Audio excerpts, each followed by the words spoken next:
Rendo.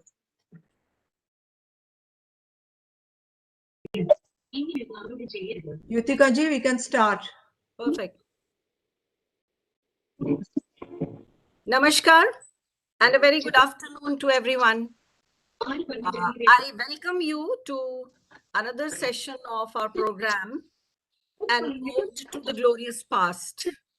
In this, we try to pay homage to our past presidents. We try to remember their work. This is a way of, showing our respect to them. And we are here yet again with another great personality, Srimati Lakshmi Menon. She knows no introduction, but I think today is a day which I would request our president, Srimati Sheila Kakreji, to throw some light on the day why we are having this webinar today. I would invite Srimati Sheila Kakreji to give us an idea about this program. Over to you, Sheila ji.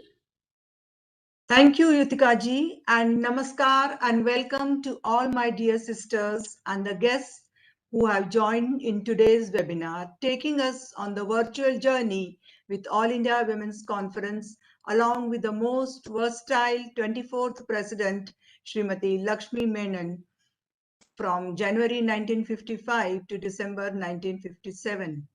Today is her death anniversary, and every year we at AIWC head office gather together to pay our respects to our beloved president.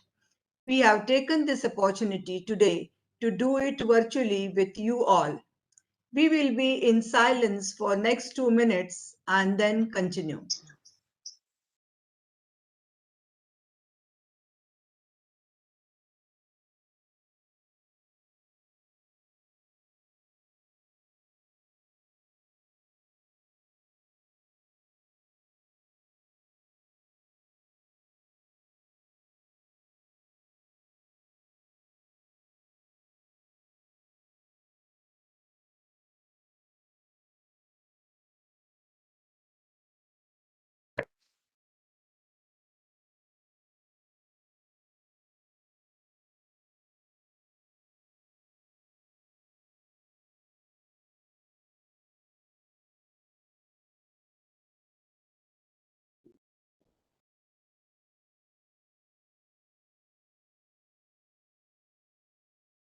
Om Shanti, Shanti, Shanti.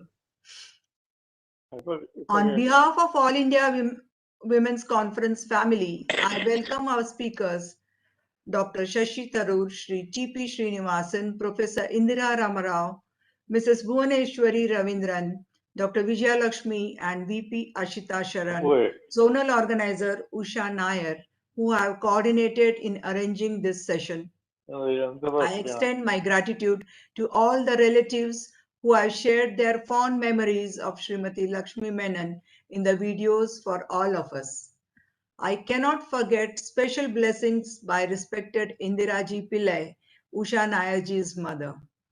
Lakshmi Menon, as president of AIWC from 1955 to 57, had in her team as vice president Srimati Indira Maidev from Pune, Srimati Lakshmi Bai Nimbarkar from Pune, Srimati Sudha Muzumdar from Kolkata, Srimati Kameshwaramma Kupusami from Mysore, Begum Hussain Ali Khan from Hyderabad, Srimati Sarojini Mehta, Mumbai. Honorary General Secretary was Srimati Pushpa Mehta from Mumbai, and Honorary Treasurer Srimati Mehraben Zabwala was also from Mumbai. Traveling 30 years down the memory lane, I recollect her frail figure clad in white khadi sari in early 19s, speaking at the AIWC conference at Trivandrum, where I saw her for the first time. I had joined the organization around late 80s. The impression of her words straight from the bottom of her heart, emphasizing on education of women of all age groups, are still alive in my heart. After that, I did not get any opportunity to meet her as I was associated with AIWC from Mumbai. I have heard a lot about her nature of work, dedicated services to the society, mostly from Shobnatai Ranade. Lakshmiji's values influenced many. She had no desire or attachment for materialistic things and accepted whatever came her way as a gift from God to her. Hence, she had no second thought while mortgaging her ornaments and property while purchasing land for AWC. She had a dream to educate our village sisters through All India Committee for Eradication of Illiteracy among Women. She was the chairperson of Kasturba Gandhi National Memorial Trust from 1972 to 1985. The concept of celebrating Mother's Day at Aga Khan Palace, Pune, was a gift by her. Lakshmiji thought that Kasturba's birthday should be commemorated as Mother's Day and should be observed as Mother's Day not only at Kasturba Trust but in every home. Her various positions in the political life gave her ample opportunities to do selfless service. We at AIWC are ever so grateful to God for having her as our president with a powerful vision. For the interest of our guests today, I take the opportunity to introduce AIWC in few lines. All India Women's Conference, 94 years pan-India NGO established in 1927 with the primary focus of women's education and empowerment, has steadily grown into a pioneer women's organization working towards socio-economic empowerment of women. Organization has membership of over 1 lakh dedicated women volunteers working through a network of more than 500 branches across India. At the international level, AIWC has consultative status with the UN ECOSOC and observer status with UN FCCC. The organization has been working at the grassroots level to make sure that the benefits of development reach the women from lower income groups, marginalized communities, and the most vulnerable sections of the society. Women's literacy has been the primary focus of AIWC right from the foundation. Several campaigns and programs had been initiated by the organization in this regard, including non-formal education in primary level for school, dropout girls, and condensed courses in education for adult women and girls through AIWC branches. Besides literacy, skill training, socio-economic programs, part-time dispensary, community awareness programs, women's safety, Swachhata Abhiyan, climate change and environment, communal harmony and peace, gender sensitization programs for youth, enhancing life skills programs for adolescents, health camps are also being run by AIWC. 22 working women's hostels, 13 short stay homes for distressed women, and counseling centers and senior citizen homes in India are also a part of AIWC's activities.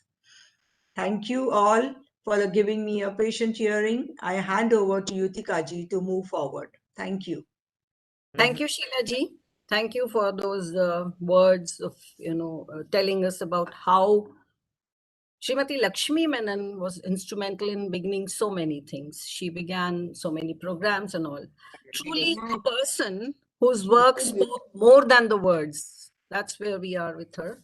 And without wasting much time, let's begin with the program. As this program has been very meticulously organized by Srimati Usha Nair and her colleagues of the South Zone. And this has been organized into 4 segments. Quickly, I'll give you an overview of the program. The first segment will cover early life and education and family of Srimati Lakshmi Menon. The second segment will cover her role in the UN and as a minister. And the third segment is about her term as the president of the AWC. And the last segment deals with the years in Trivandrum after her return there from 1966 to 94.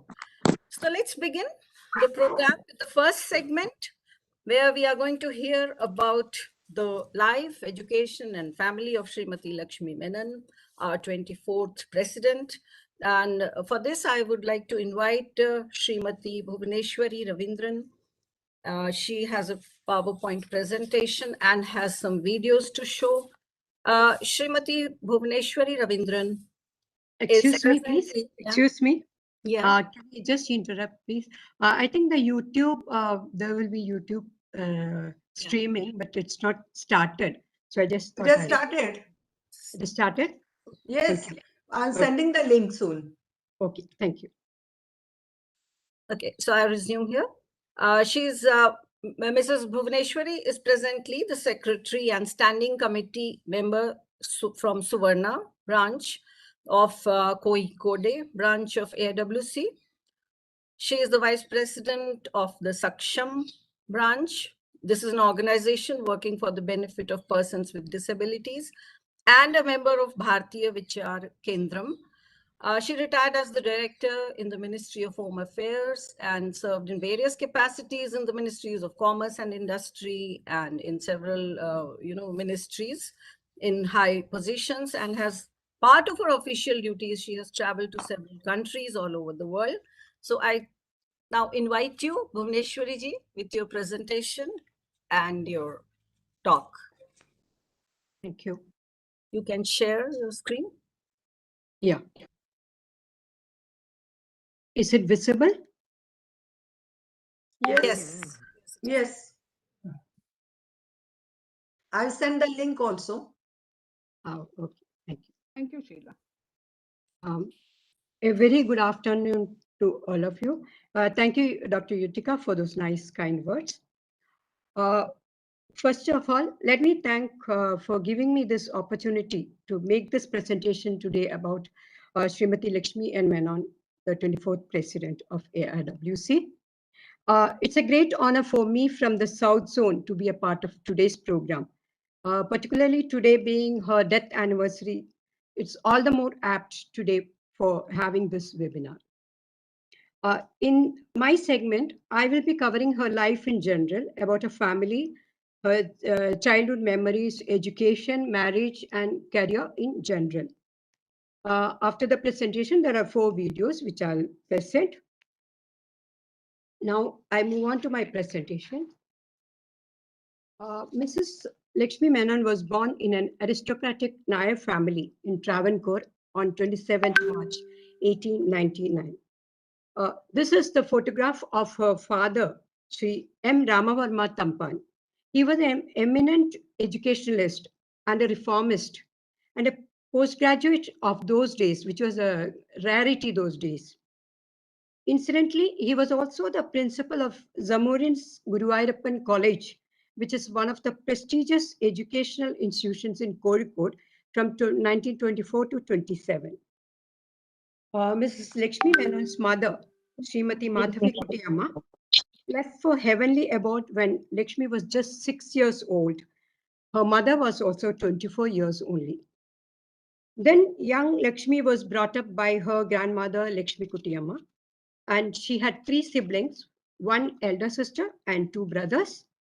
Her elder sister, Ammukutti, she passed away in childhood only, and only one of her brothers, Mr. Madhav Nair, had 3 children. This is the ancestral home where Lakshmi Menon grew up and also spent her last years of life. This house was constructed by her grandfather, maternal grandfather, who was judge of Trivandrum High Court, Mr. T.R. Narayana. He also died young at the age of 46. Actually, how this name came up, the house is overlooking an open plain, and it's a Maidan sort of thing, and that is how it was named as Plain View. Lakshmi Menon inherited this house. This is very common in Nair families. In Kerala, Nair families follow the matriarchal system, where girls inherit the title and property from the mother. Ancestral descendants and family name is carried on through maternal instead of paternal line. That way, in Nair families, girls are given a lot of importance. This house was donated to Sharda Mission on her death.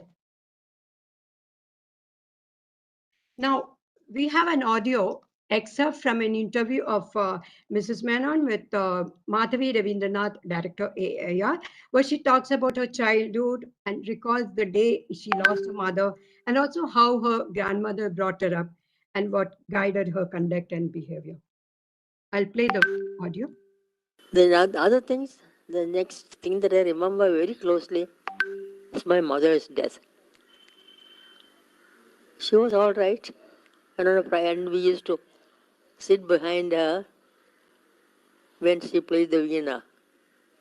And I still remember the smell of the oils that she used for the hair and the strains of veena. I used to sleep because we used to be fed in those days at about 6 o'clock and then again woken up at 9 o'clock or so for a cup of milk and so to bed.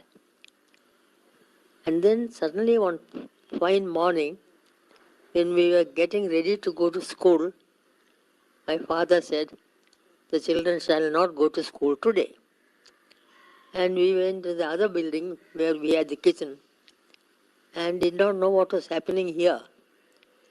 Then suddenly, my father said, my mother wanted to see my sister, elder sister, who is 2 years older than myself. And I got very jealous. Why only my sister? What about me? So I also rushed in and found my mother must have been nearly dying. And my father said, "The children have come." And she said, "Yes."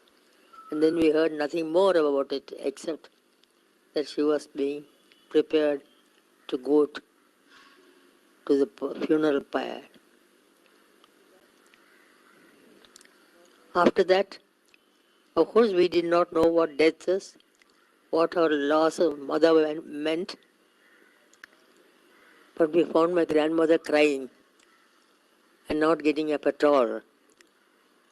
Then we thought it must be something very serious. And my little brother, who was 2 years old, was taken to see mother, and he did not know anything except that he embraced the servant who was carrying him and cried for him and not for mother. These are all the reminiscences of my very early childhood till my mother's death at the age of 6. And then my grandmother brought us all up, 4 children, and also my aunt's daughter who had lost her mother earlier, and we have 5 children in the house. It must be quite a handful because we are young and very naughty and run about in the big compound, fall, fight with each other, and all these things happened. But my grandmother brought us up, I should say, in the right way, because she taught us prayers. She taught us many things which I still remember, which have guided my conduct and behavior later on. Okay, this was her voice that we were hearing. Now, coming to her school education. Her initial education was in Kudipallikudam. It's a neighborhood school run by families in that area, basically for the children of those families. Her formal school started in Fort Mission School, Trivandrum, then on to Maharaja's School, and she had written Paravur. She passed school final from Chenganu Government School. Her father was a headmaster there. This was actually boys' school, and she was the only girl among 30 boys. In fact, there is an instance I want to say here.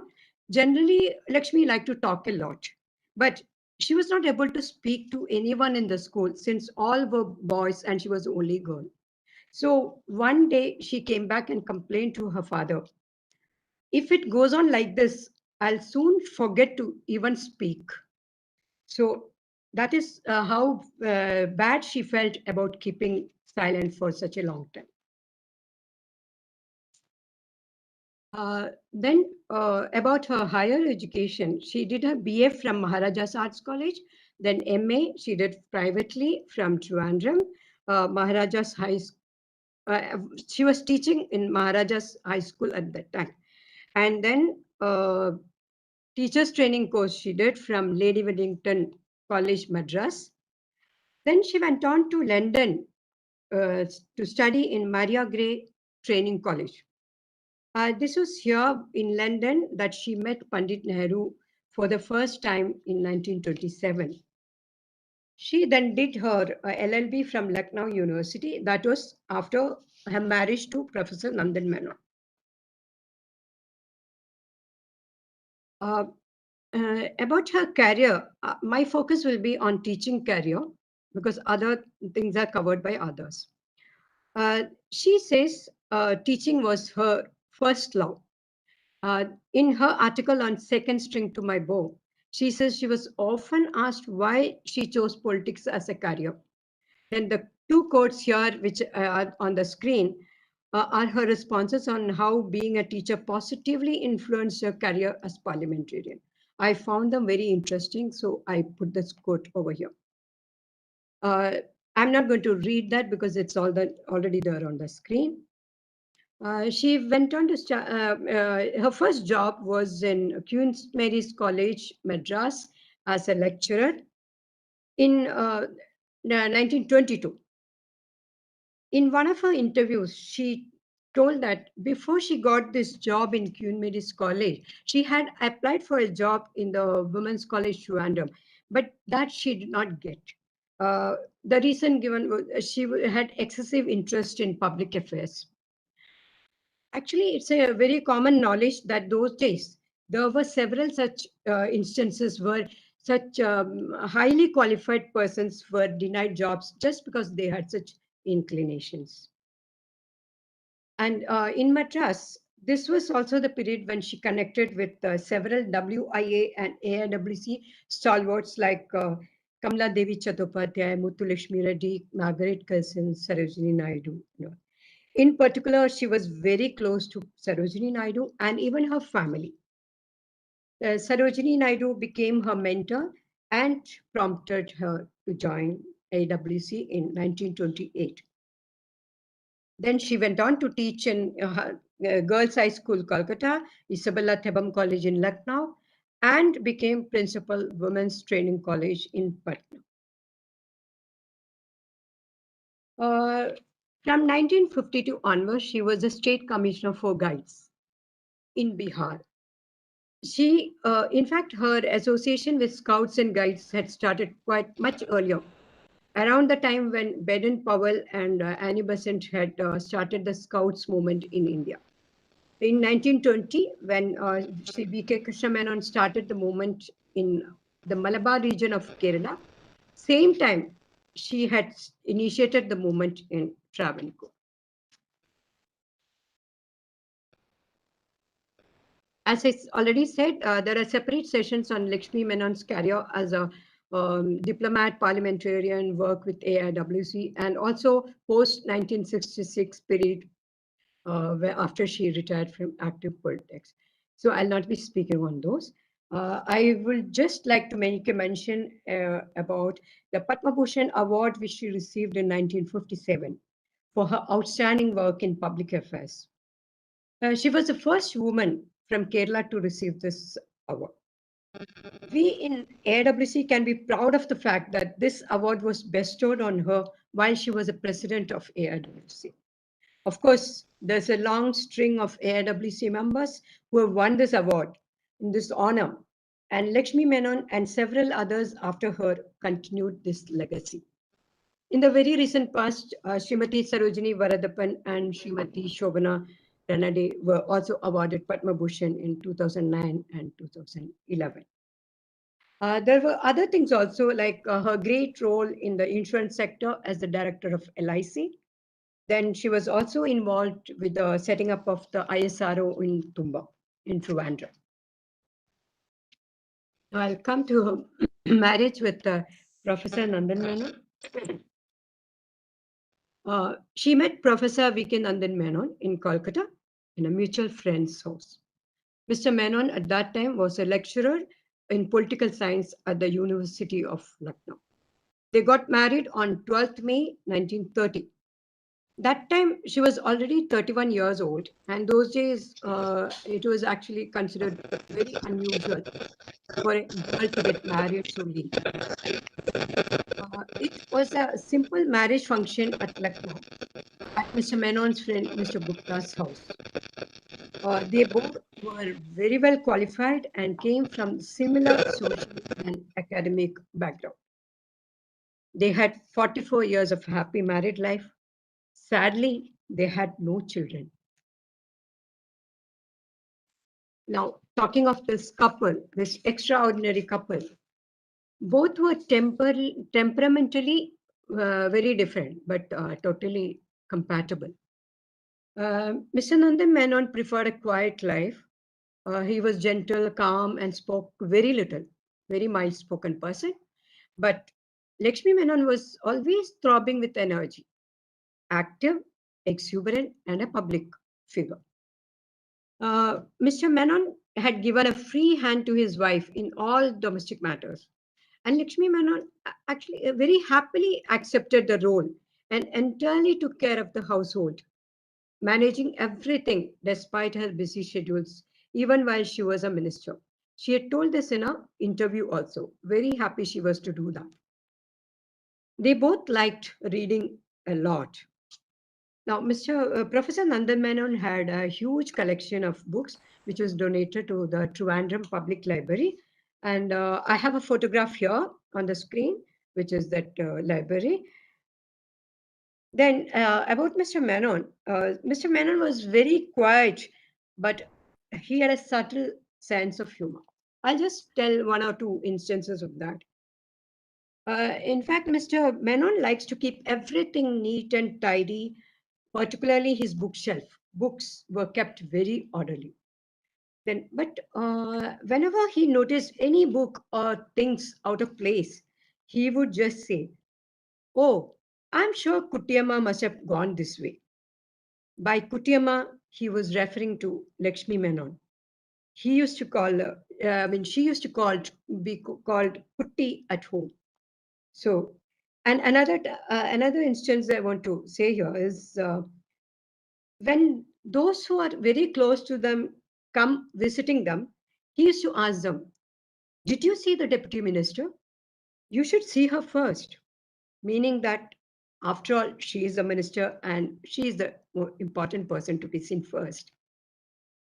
Such was a style and a sense of humor. Now, this is an LWC publication I'm going to talk about, Profiles of Lakshmi and Menon. This was published on 30th November 1995, the first death anniversary.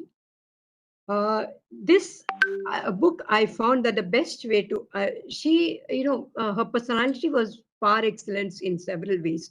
And the best way to understand her character and personal profile, I found that this was through this book. The articles in this book really helped me for preparing this meeting. And for that, let me put on record, I'm extremely grateful to our respected president, Srimati Sheila Kakre, who promptly provided me with a copy when I requested for it.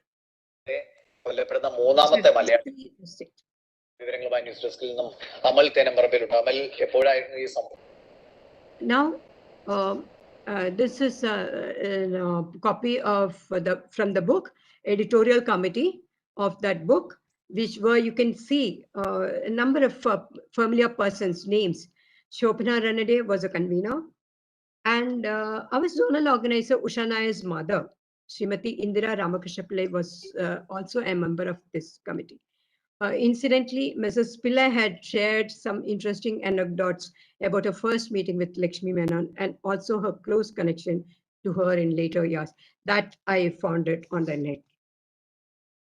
Now, 24 distinguished personalities, all those who worked with her and very close to her, had written about. Actually, I was amazed to see so many interesting aspects about her in this book, but I can't share most of it.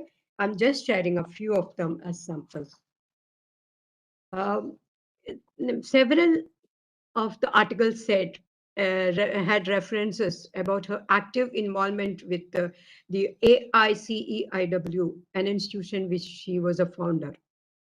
Then her passion and commitment in the field of eradication of illiteracy of Indian women. Then about her dedication to AIWC and valuable contributions. In particular, as Madam Sheila Kakreji already mentioned about her contribution for the building purpose. I would like to mention about the recollections of Srimati Sushila Nair and Lakshmi Rakhuramaya on how both Mr. Menon and Lakshmi Menon used up their PF and other savings to help acquiring the land for the AWC building at Bhagwan Das Road. And how Lakshmi Menon was instrumental in Pandit Nehru inaugurating the AWC office. Now, here, I could see a majority of them referred to her as a friend, philosopher, guide, and mentor, and several superlatives about her simplicity, hospitality, culinary expertise, and all. Now, these are again few of the things which I thought I should share here. Some comments from various persons, her colleagues. I'm not going to read it out. Actually, in our brochure, Supriyaji, that beautiful brochure that Supriyaji had brought out, she had already given a lot of outstanding qualities, which aptly described her profile. Here are some more, for us to go through. Here again, some more very interesting descriptions. Like deeply involved in politics, but was not a politician, and attitude of disinterested interest, attachment without attachment. These such things really attracted me, and I wanted to show it around here. Now, I think I'll now end this presentation with special thanks to Srimati Sheila Kakre, President, and Kuljit Kaur, Secretary General, for the help and encouragement. Then Srimati Usha Nair, Zonal Organizer, for reposing so much of faith in me, helping, guiding me at each and every stage, constantly providing me with valuable inputs for this presentation. I'm sure I would not have been able to make this presentation without those inputs. And of course, thank you all for your patient hearing. Namaste. Thank you. Thank you, Bhuvneshwari ji. That was a very elaborate and very nice presentation with the video. Particularly interesting was the audio, in her own voice, which was something new to all of us. Of course, the souvenir that you referred to, which was published in 1995, is also in the library. And being the member in charge library, I would request you to come sometime and see all the material. Many more things are there in the library. I hope you get help in further research. So we move to the next segment of the program, which talks about Yutika, now she will play the videos. This segment is not over. She has she will play the videos. So, please go on. Okay, there are more videos. Okay. Yeah, there are 4 videos from the relatives. Okay, perfect. Let's move on. Yeah, go to that. Okay, I'll now share the videos.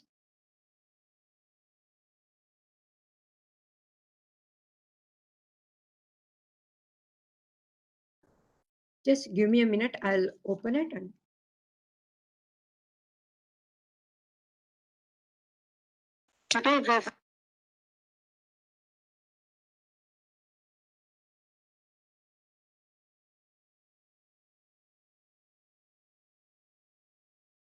okay, this is the first video.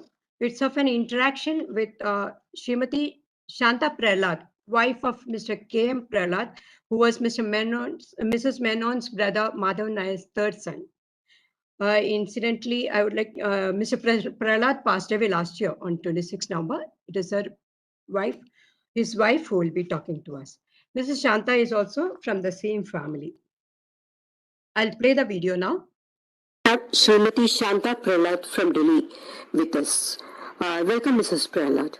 I'm Shanta Prahlad, Mrs. Menon's nephew's wife. She is my mother's first cousin also. My mother, Lakshmi Menon, and her 2 brothers, they are all born and brought up in the same house. She lost her mother when she was 6 years old. And my mother also.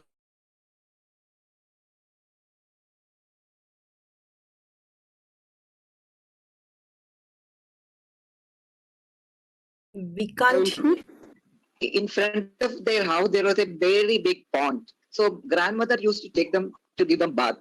But my mother and the other brothers, they used to play around and they run around. But my grandmother used to say, Lakshmi, sit. She quietly, she will sit and she will not go anywhere. Such obedient child she was. My mother used to say that. Can you say something about her education, going to Chennai and London and all for studies, and which was rare those days?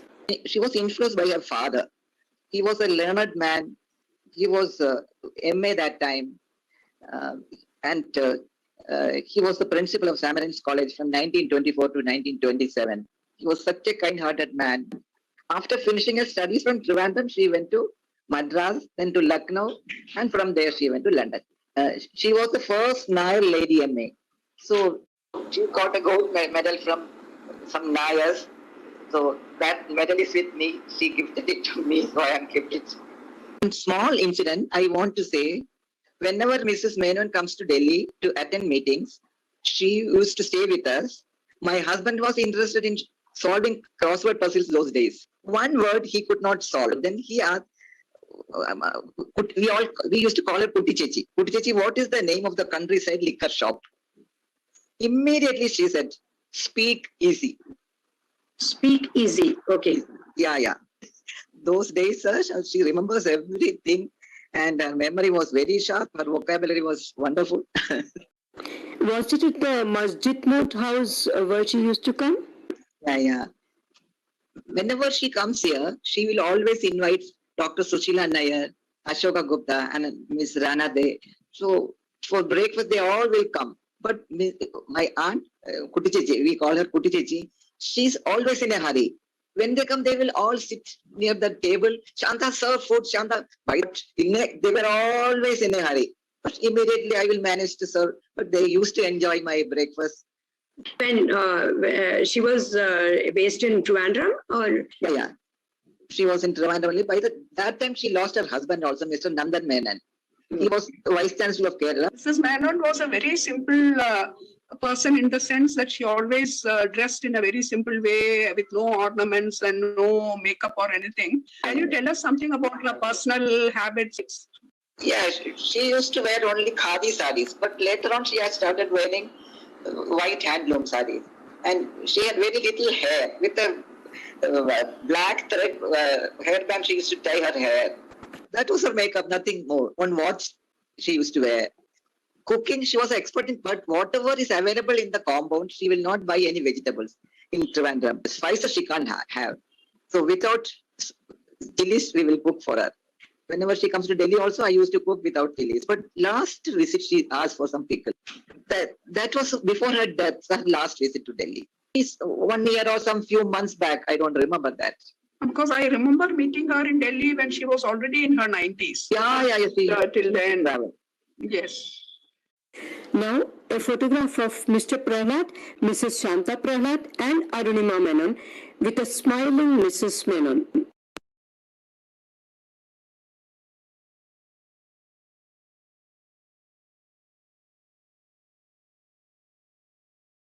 Okay, now the next video is an interaction with Sri V.K. Achyuta Menon, Professor Nandan Menon's nephew.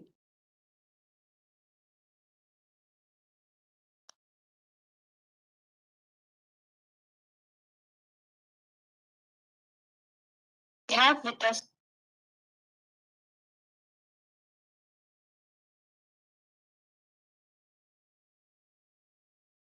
I'll just share the video.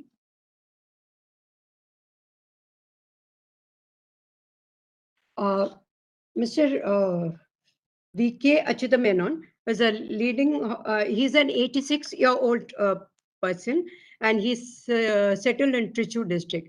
Just now, recently, he has moved to US to her daughter, who will also be that next video is of hers. I'll just play the video.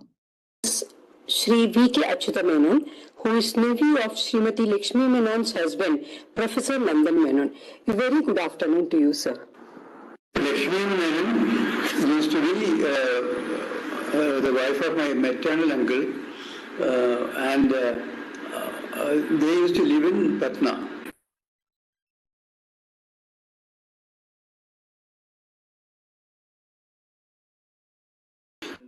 something about your background also, sir? I was considered to be a rebel in the house. I didn't want to do medicine or engineering. And so my father said, okay, there is a school starting probably in Bombay teaching cooking. Why don't you go and try? So I said, okay. There I did 2 years course and then started teaching. Later on I was told to go and start the college at Delhi at Pusa. I moved over to the industry and I was there for about 50 years. Can you tell us something about Professor Nandan Menon and their marriage, please?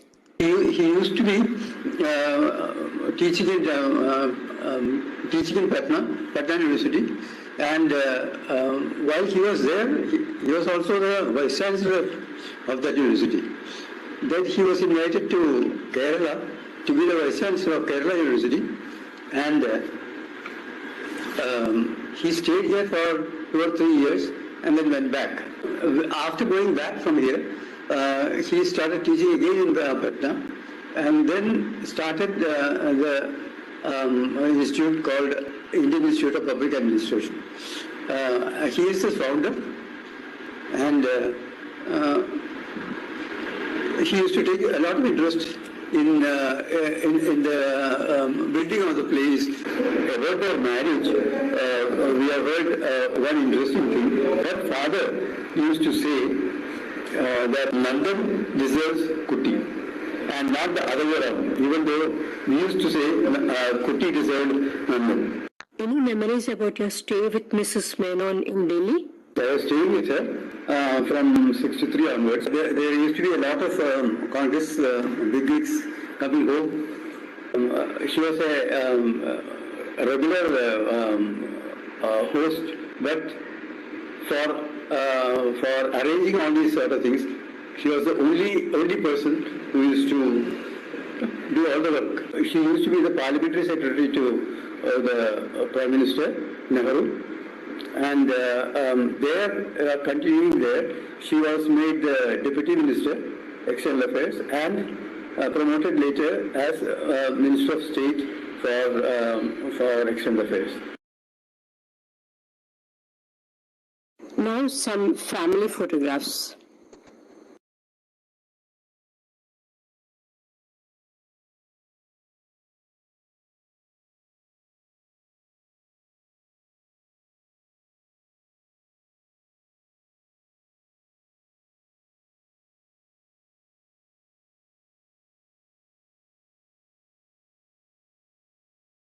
Okay, next we have Arunima Menon. Actually, I should tell here that Mr. Menon, who just spoke to us, he was leading figure in hospitality industry and at top management positions in several renowned institutions like Taj, Oberoi, and all that. He pioneered the Hotel Management Institute in Delhi, that is the Pusa Institute of Hotel Management and Catering Technology. Next, I'll share the video of Arunima Menon.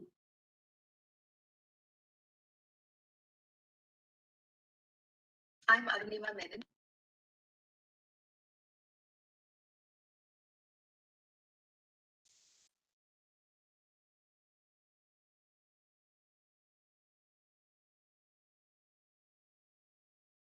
Arunima is in US, and incidentally, she was the very first contact that we got through her Facebook post on her great aunt, which led us to all the others whom we interviewed, like Mr. Achyuta Menon, her father, and Srimati Shanta Prahlad.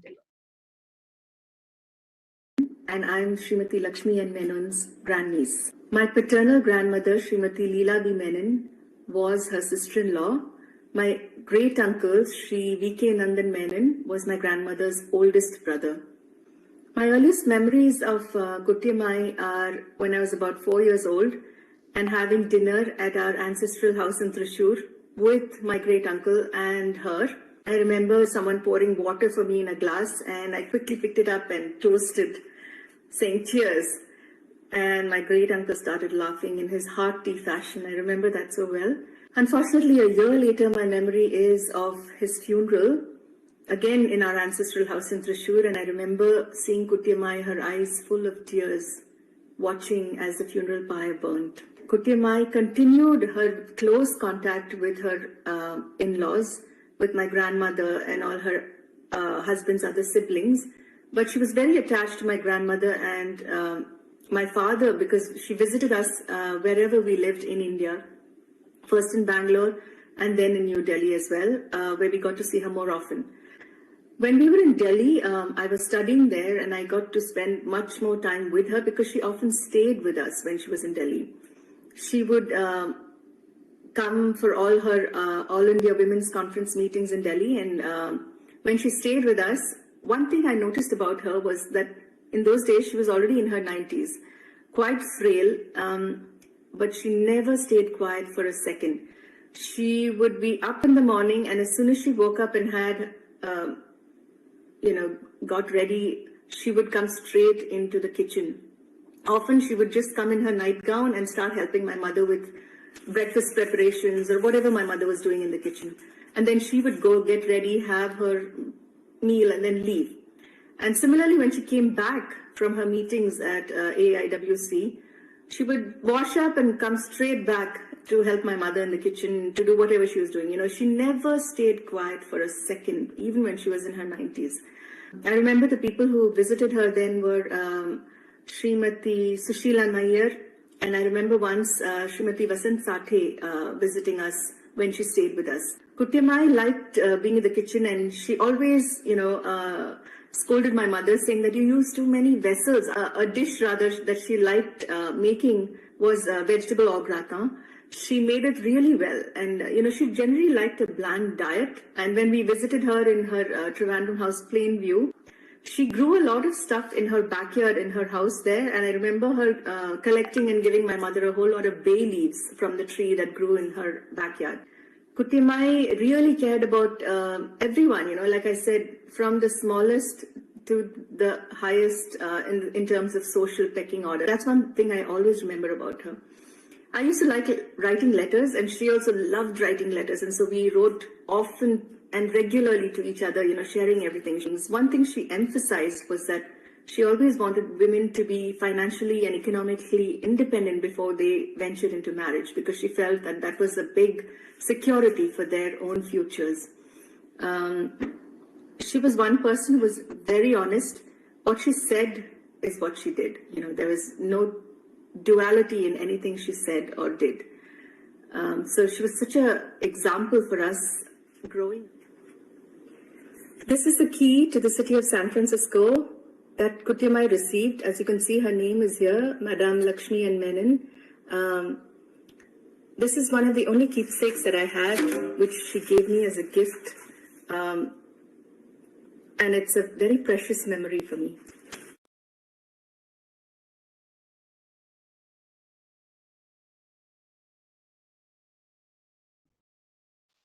Okay, the last video now. It's a video from three of the grandchildren of Srimati Lakshmi Narayanan Nair. She was, Lakshmi Nair was Lakshmi Menon's cousin and a very close friend. Srimati Lakshmi Ravindran, Madan Venugopal, and Sri Lakshman are the three grandchildren who will be speaking.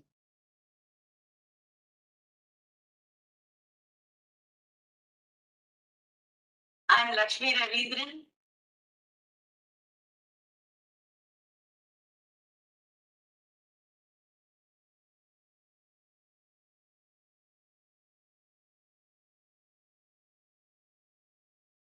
In fact, they are speaking about the period when after she retired and she was settled in Trivandrum those days. And I want to say one more thing as Srimati Lakshmi Narayanan Nair. She was a great person. She was the head of department of the Department of Music in the College for Women in Trivandrum. She continued at that post for long 37 years. Now the video. I'm Lakshmi Ravindran, grandniece of Srimati Lakshmi and Menon, who we called Valyamma. Valyamma was a cousin of my paternal grandmother, Srimati Lakshmi Nair. After my grandmother passed away, Valyamma became a mother to my parents and a grandmother to my brothers and myself. An epitome of grace, simplicity, generosity, and humility, Valyamma was an ocean of love and compassion for one and all. She liked to distribute all her material possessions to the poor and needy. I remember once we gifted a torch to her and she immediately gave it to her trusted assistant Raman Nair, saying that he needed it more. Valyamma never spoke about her achievements or her work as an external affairs minister. She loved to host lunches, tea parties, and dinners for us very often. Valyamma was an indulgent great-grandmother to our children also. We are truly blessed to have been a part of her family and will cherish our memories of dear Valyamma. Hello, my name is Madan Venugopal. Srimati Lakshmi Menon was my grandmother's cousin, but she was much closer to us than that relationship indicates. I grew up in Trivandrum with my grandmother. Lakshmi Menon, or my Valyamma, settled in Trivandrum on a return from Delhi around that time. And I got to know her as a child of 7 or 8. And she was a wonderful person, very affectionate, and she adopted us as her family. We did so many things together. I remember Valyamma and Valichan, Professor Nandan Menon, they used to take us for movies like The Sound of Music at that time, and invite us for sumptuous dinners and lunches at their place at Pineview. And they loved us as much as their own grandchildren. And that bond grew stronger after the demise of my grandmother, Lakshmi Nair, in 1968. Valyamma then adopted us even closer. She followed our progress in school and continued to be close to us throughout at least my school days, my college days, till I left for North America for my graduate studies. Even after that point, she kept writing to me, and I so much enjoyed receiving those letters. She was very humble also. She never once spoke about her role as a minister or her time with, John F. Kennedy or Jawaharlal Nehru. To me, she still is an inspiration for integrity, affection, poise, elegance, and grace, and stewardship of women's causes, and being a role model for many people and helping so many people.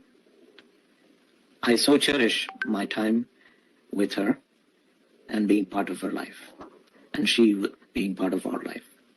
Thank you. Namaste. I am Lakshman, grandson of Lakshmi and Nair, a cousin and close associate of Lakshmi and Menon. I would like to recount my recollections of our family's association with the great lady. She was known as Kutti Chichi Valyamma to us, and she was a huge part of our family's activities. After the demise of their parents, my father and his sister grew even more closer to Valyamma, and that rubbed off on us too.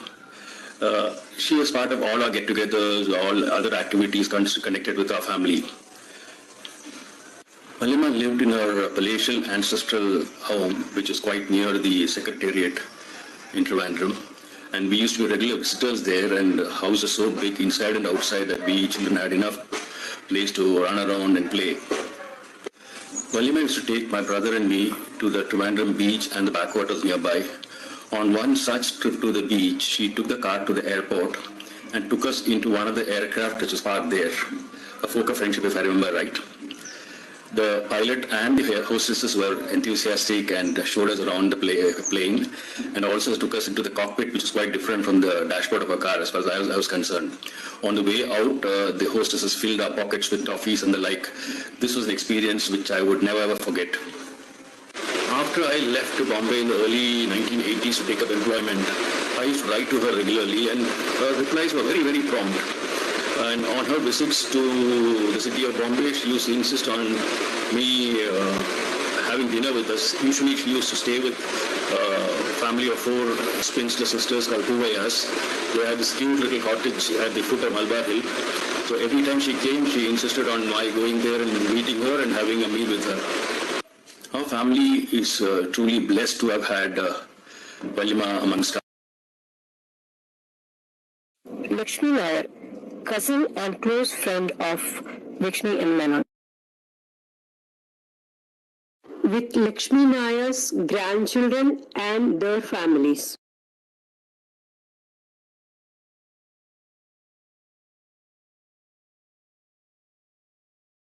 Thank you. That was, we have just seen the last of the videos.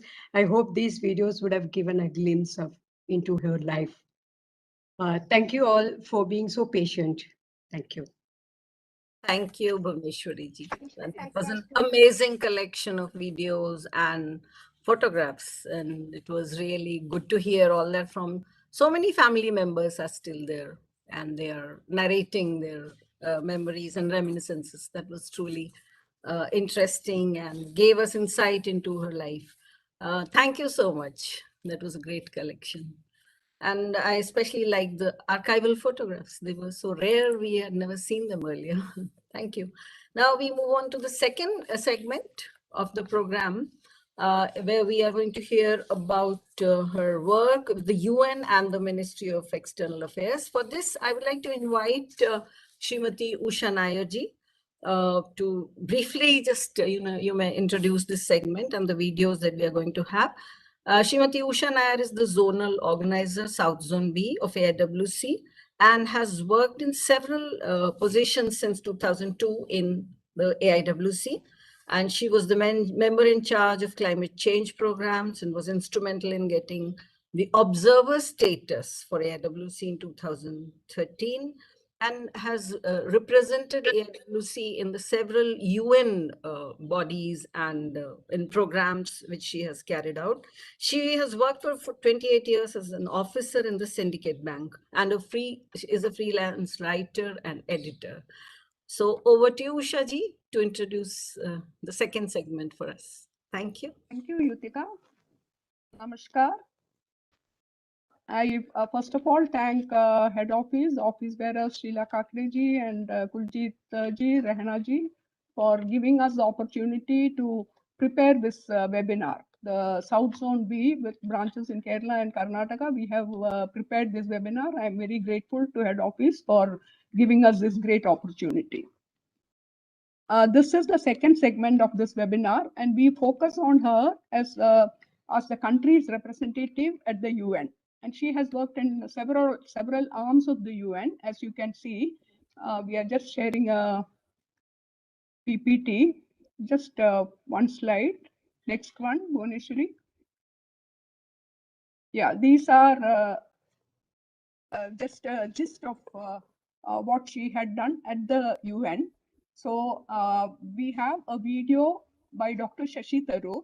Actually, because the session of Parliament is on, he was unable to join this or even send us a new video for this webinar.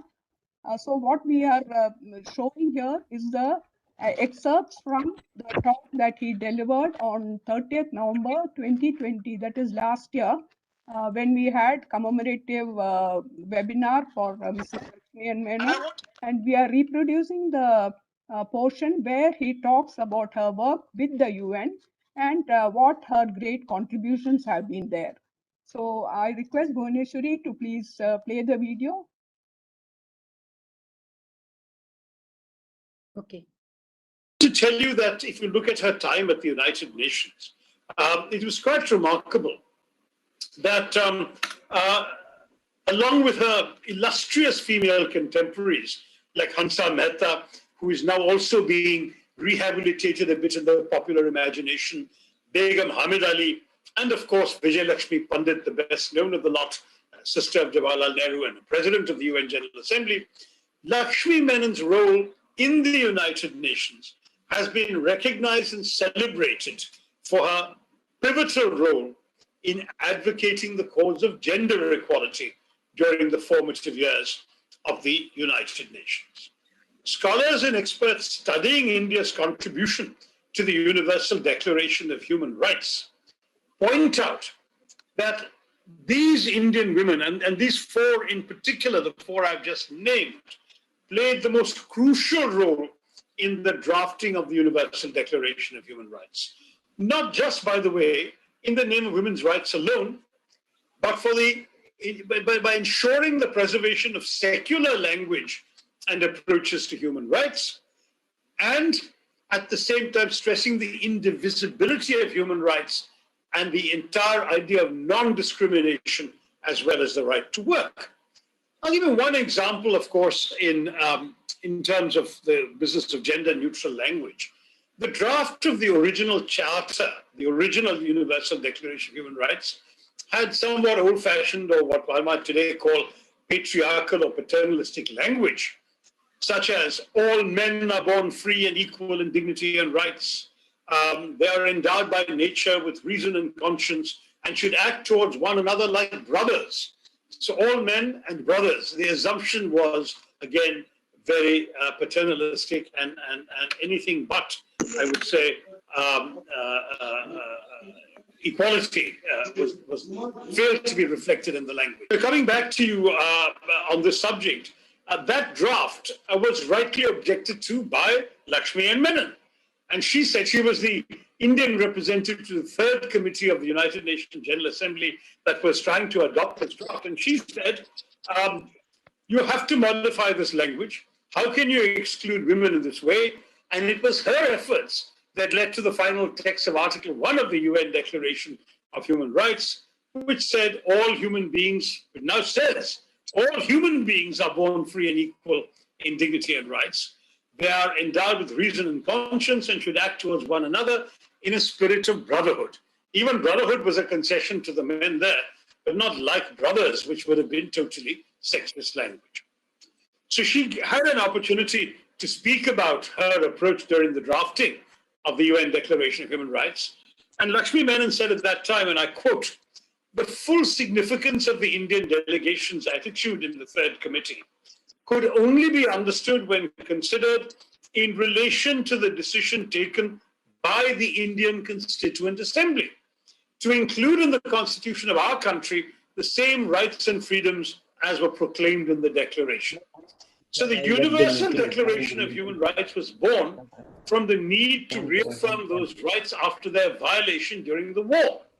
It was now more than ever necessary to reaffirm those rights.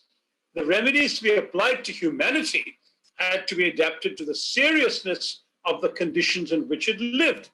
And when conditions deteriorated, the remedy had to be all the stronger and more drastic. And so Lakshmi Menon continued, that was one of the reasons why the present declaration was fuller and more detailed than all the other similar declarations. Earlier declarations had not mentioned rights, such as the right to equal pay for equal, the right of mothers and children to social protection, whether the children were born in or out of wedlock, the right to education, equality of rights for men and women. Those rights, said Lakshmi Menon, were the expression of a new social order of true democracy based on social justice.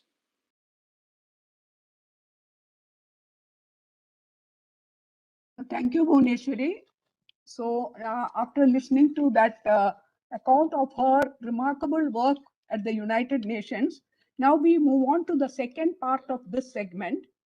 We have an eminent guest, Ambassador Sri T.P. Srinivasan, to tell us about her role as the Minister, Parliamentary Secretary first, then Deputy Minister and Minister of State in the Ministry of External Affairs.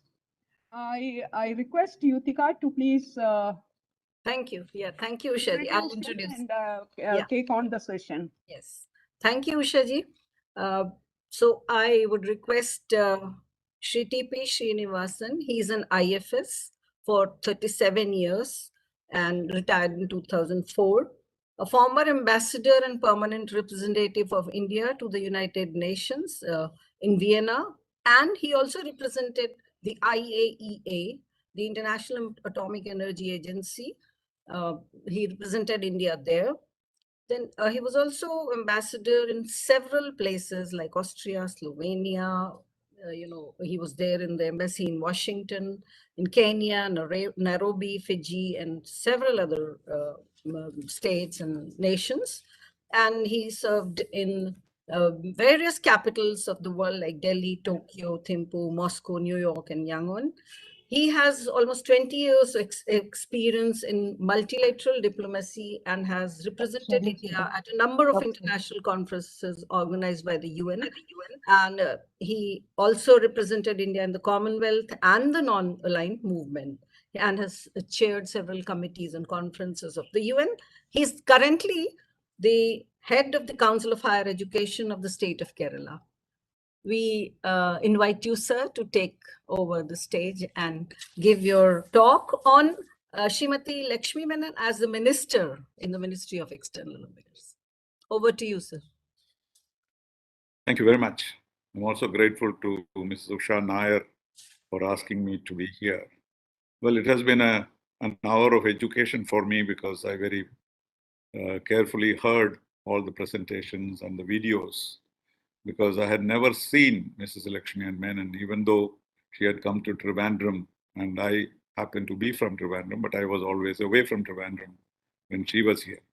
So I know her only by reputation, but I today got a very good glimpse of her personal life, her relationships, her work, but nobody said much about her work as a minister, probably leaving it to me to do that.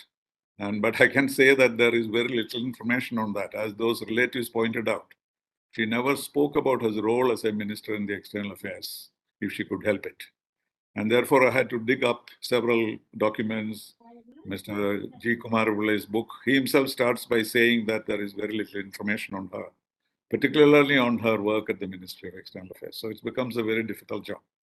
So, but one can think of the role she played basically from the fact that she served in the Ministry of External Affairs at a crucial time.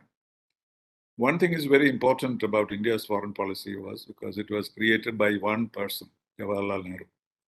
And we were very fortunate that we have Pandit Nehru as our first Prime Minister, because he was one who understood India very well, as we saw in his book, Discovery of India.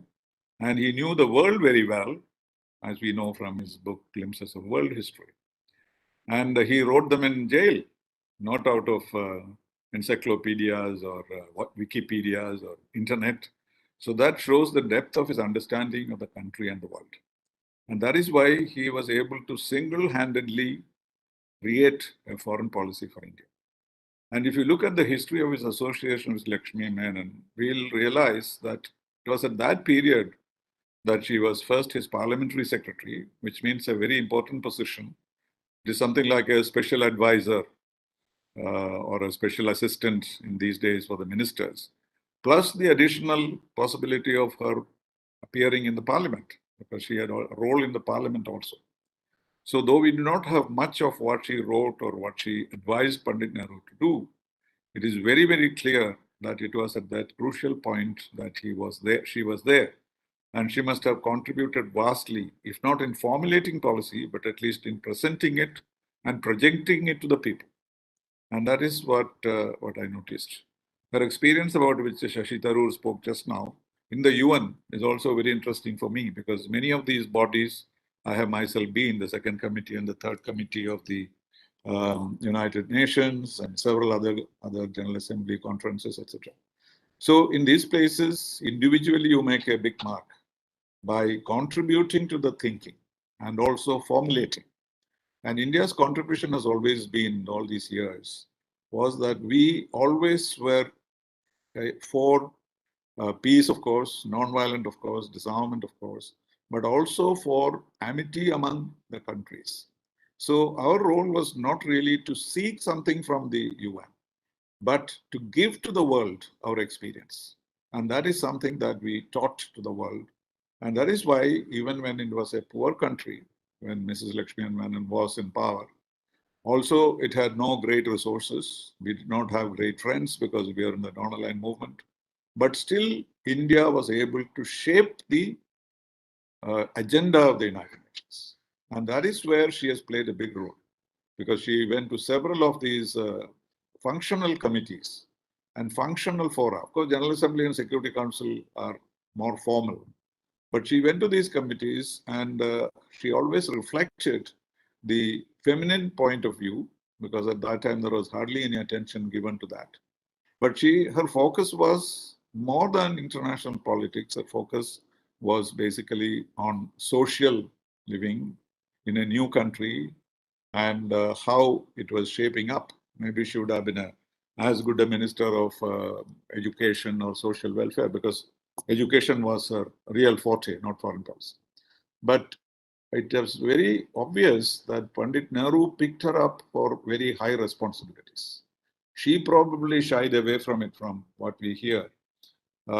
She was thinking that she'll do it as a part-time, and she did not put her heart into it that much initially, till she became the deputy minister, which meant a lot of responsibilities, travel and speech making. I was able to get hold of 3 or 4 speeches of hers, 1 or 2 at the United Nations and elsewhere where she spoke about foreign policy. You will see that this exactly, she was the spokesperson of Pandit Nehru. Pandit Nehru could not have spoken a better spokesperson. And so she reflected his thoughts, since we have seen his other speeches, etc.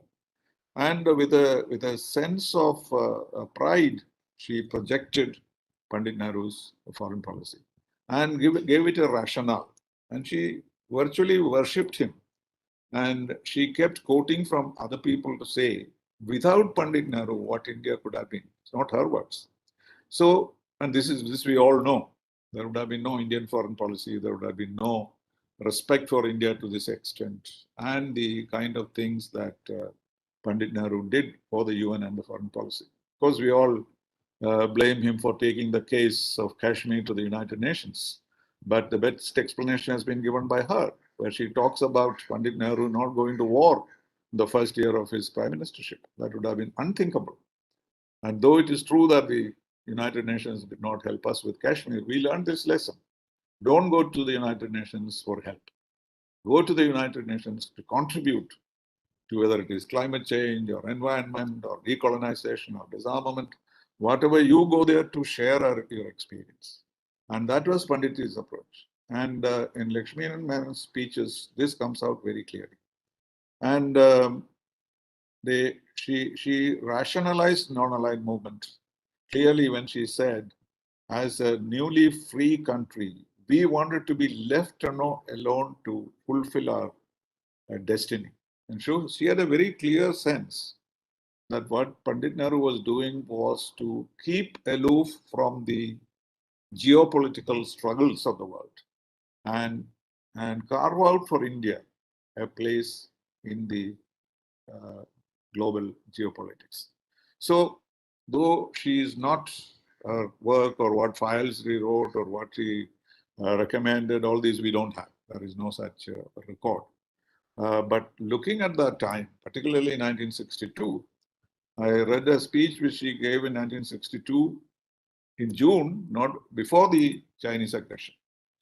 And of course, the atmosphere was tense, but she did not speak about that. She spoke only about India's role in the world. And then when Panditji fell sick, and her last months and years, very few years, 2 years, I think. And I think that's probably the time when she was even more active and she was made into a Minister of State.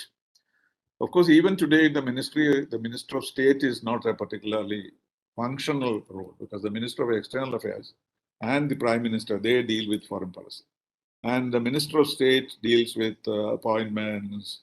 We sometimes say that they go for funerals and marriages.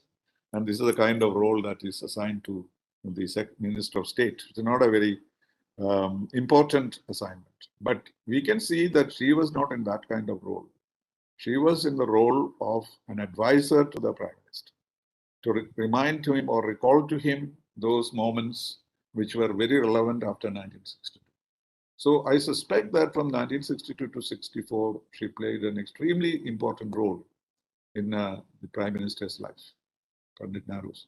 So that is probably a bigger contribution than what she could have made to foreign policy, because Pandit Nehru could have made foreign policy himself. He did not need anybody's help. But the fact that he identified her at an early stage in her life and groomed her for high and important positions. And if Lakshmi and Menon was so inclined, she would have gone to higher offices in the government of India. Well, she left the ministry the year I joined, so I did not have the privilege of seeing her. She left in 1966 and I joined the Foreign Service in 1967. So that was just a year after she had left. And therefore we had very good impact. We could see the kind of impact she had left, basically because she was the first lady to be so visible, and also because of her qualities of head and heart. And that is why she always spoke about the rights of women. She was not a feminist in any sense, if you read any of her writings, which you should all know, because her purpose was to uplift the society as a whole, including women, without asking for a special privilege for women. That I never saw her in her writings. So though what we see is only the top tip of the iceberg, she has done considerable work on foreign policy for Pandit Nehru and the Ministry of External Affairs. And when we recall her today, I think we should recall also her contribution to India's foreign policy. I don't see in any of her speeches anything different from what we now understand as India's foreign policy. Its non-alignment and its value has remained. And also the very fact that we were not going to depend on other people. Because he said once or twice that nobody else can guarantee freedom for us. Our freedom we have to secure. We are realizing more and more and more. You may depend on Soviet Union, we did for a long time. And now we seem to be depending on the United States. But essentially, India has to be on its own. And that, I think, is the message that she gave even after Panditji's departure. So I'm sure, and I'm very unfortunate that she was in Trivandrum for many years after I joined the Foreign Service, but I never had a chance to go and speak to her about foreign policy. That would have been a great opportunity. Somehow it did not happen. But my mother-in-law knew her. They went to all these women's conferences together. So I heard stories about her. So in a way, it's all very well that we got this opportunity to hear about her, listen about her, and also to educate myself of what a great personality she was. Thank you very much for asking me to say a few words on this occasion. Thank you very much. Thank you, sir. That was an amazing insight into her contribution into the foreign policy. As you said, we don't know much about that. And truly, she never spoke much about that in public. And more so in AIWC, we tend to focus more on work in the AIWC. But as we have seen over these 15 sessions that we are having of our past presidents, most of them were contributing in the national life also. So this is one aspect of Srimati Lakshmi Menon that we are going to see today, and we have seen through your speech. And thank you so much, sir. Thank you for taking time out and being with us. So we go over to our next speaker, that is Professor Indira Ramarao. She's from Mysore University and is a sociologist. She's going to talk about the contribution of Srimati Lakshmi Menon as the AIWC president and patron. Professor Indira is formerly professor and chairperson of the Department of Sociology at the University of Mysore and is the immediate past president of Indian Sociological Society. She is an invited faculty in the School of Social Sciences, the Ramaiah University of Applied Sciences, Bangalore, and SDM Institute of Management in Mysore. She has been a member of several advisory boards of research organizations all over India, including JNU and Delhi University, and is a two-time Fulbright Scholar, four-time Shastri Fellow, and a Senior Fellow of the ICSSR. And Madam, you have also been a visiting faculty of several India programs, study India programs in USA and Canada. And you have authored several books and articles in journals, edited volumes in newspapers in English and Kannada. And I believe, as I can read from your long CV, that you are still writing and contributing to especially to the Kannada daily Prajavani. And also, the most interesting thing about you is that you are also into translating, from Kannada to English and vice versa. And also bringing out glossary of sociology, which I'm sure is going to be very useful for not only, scholars, but for students equally. You are into gender studies also. So we are glad to have you over as a speaker for this session, true academician, as I can see. Over to you, ma'am. You can start your talk. Thank you.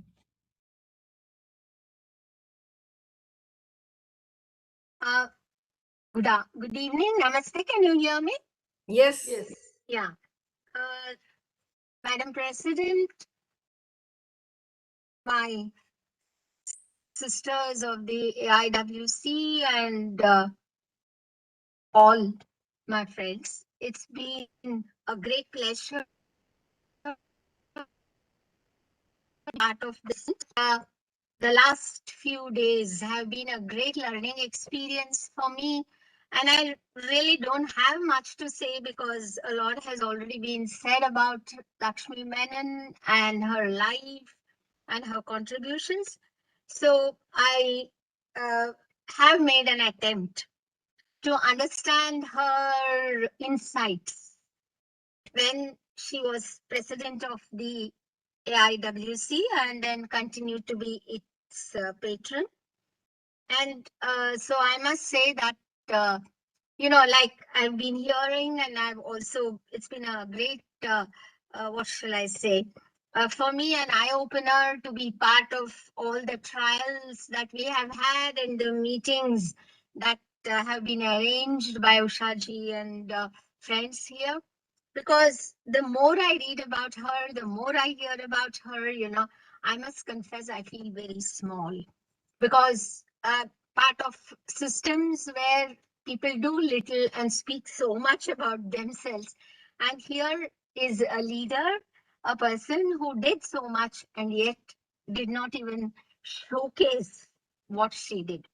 So I have written down my thoughts and I would like to read because I think that gives me greater focus. I will start now and I hope I have time.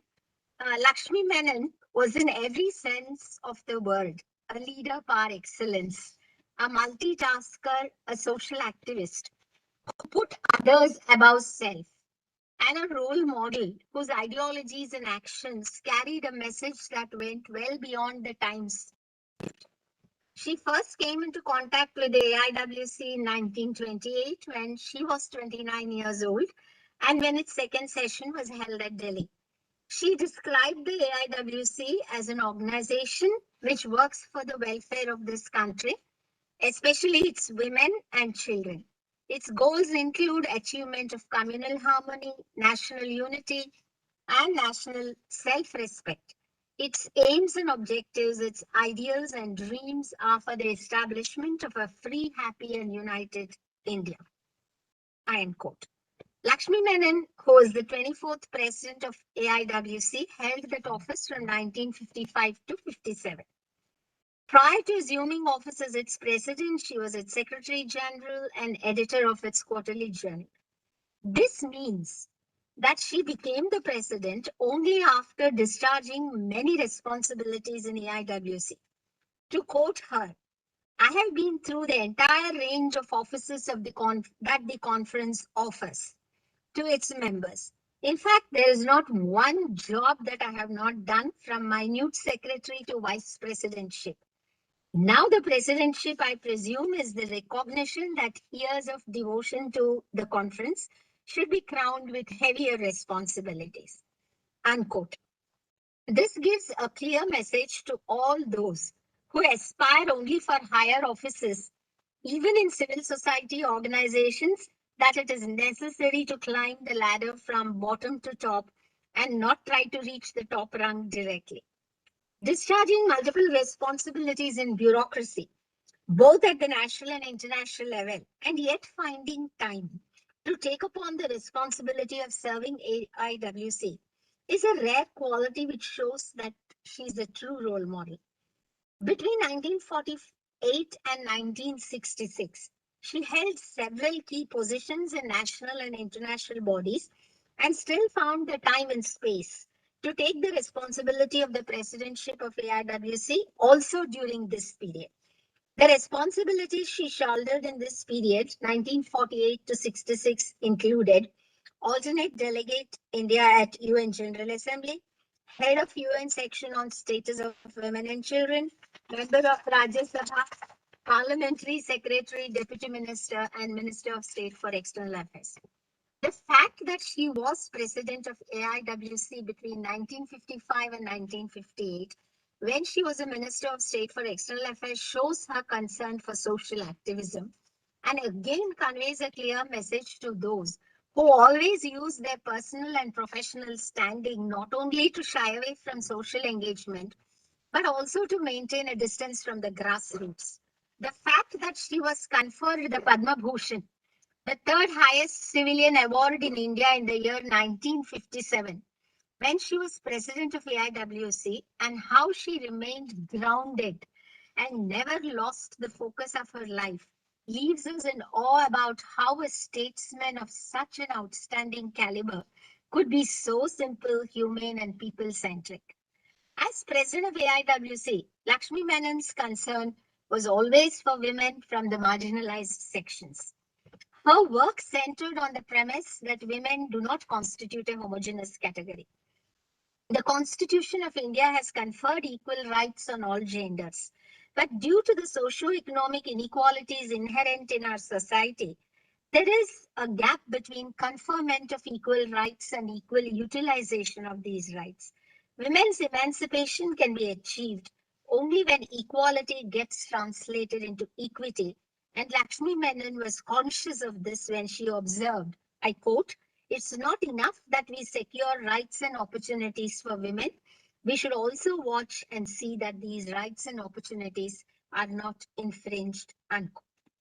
As president of AIWC, she laid stress on addressing the problems of workers in such sectors as plantations and mining, to quote only a few.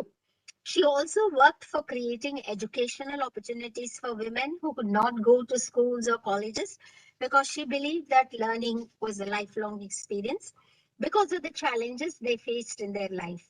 In her thought and deeds, it was this group of women that she focused on while charting an action plan for AIWC. She no doubt recognized the work that AIWC had done in changing the life situations of women in marginalized groups. But she always said, I quote, "It was not enough that the organization should do more," unquote. As president of AIWC, she laid stress on welfare and social work and emphasized the need to build women's skills and use of knowledge for bringing the economy closer to women's life situations and also their felt needs. She had imbibed the need for ideas such as gender budgeting and gender mainstreaming in women's development initiatives nearly half a century ago, and we are talking about these notions as if they have been discovered only recently. This view of Lakshmi Menon definitely needs to be revisited in times when markets controlled by capitalists and neo-colonial institutions are widening the divide between those in comfort zones and persons in socially disadvantaged positions. This is especially true in the case of women. I'd like to quote her when she, in her presidential address delivered in 1955, said, I quote, "Men usually talk in terms of wealth, increased production, capital formation, standards of and other equally material and tangible things. These things have their place in life. But if we concentrate only on these things, it's quite possible that life itself may not be available for us. But it is also imperative that we reinforce it by those qualities and values of community living, which make community living in the larger sense possible," unquote. That this organization could be applied to the role of civil society institutions such as voluntary groups and microcredit institutions, which are emerging as women's development organizations in contemporary times.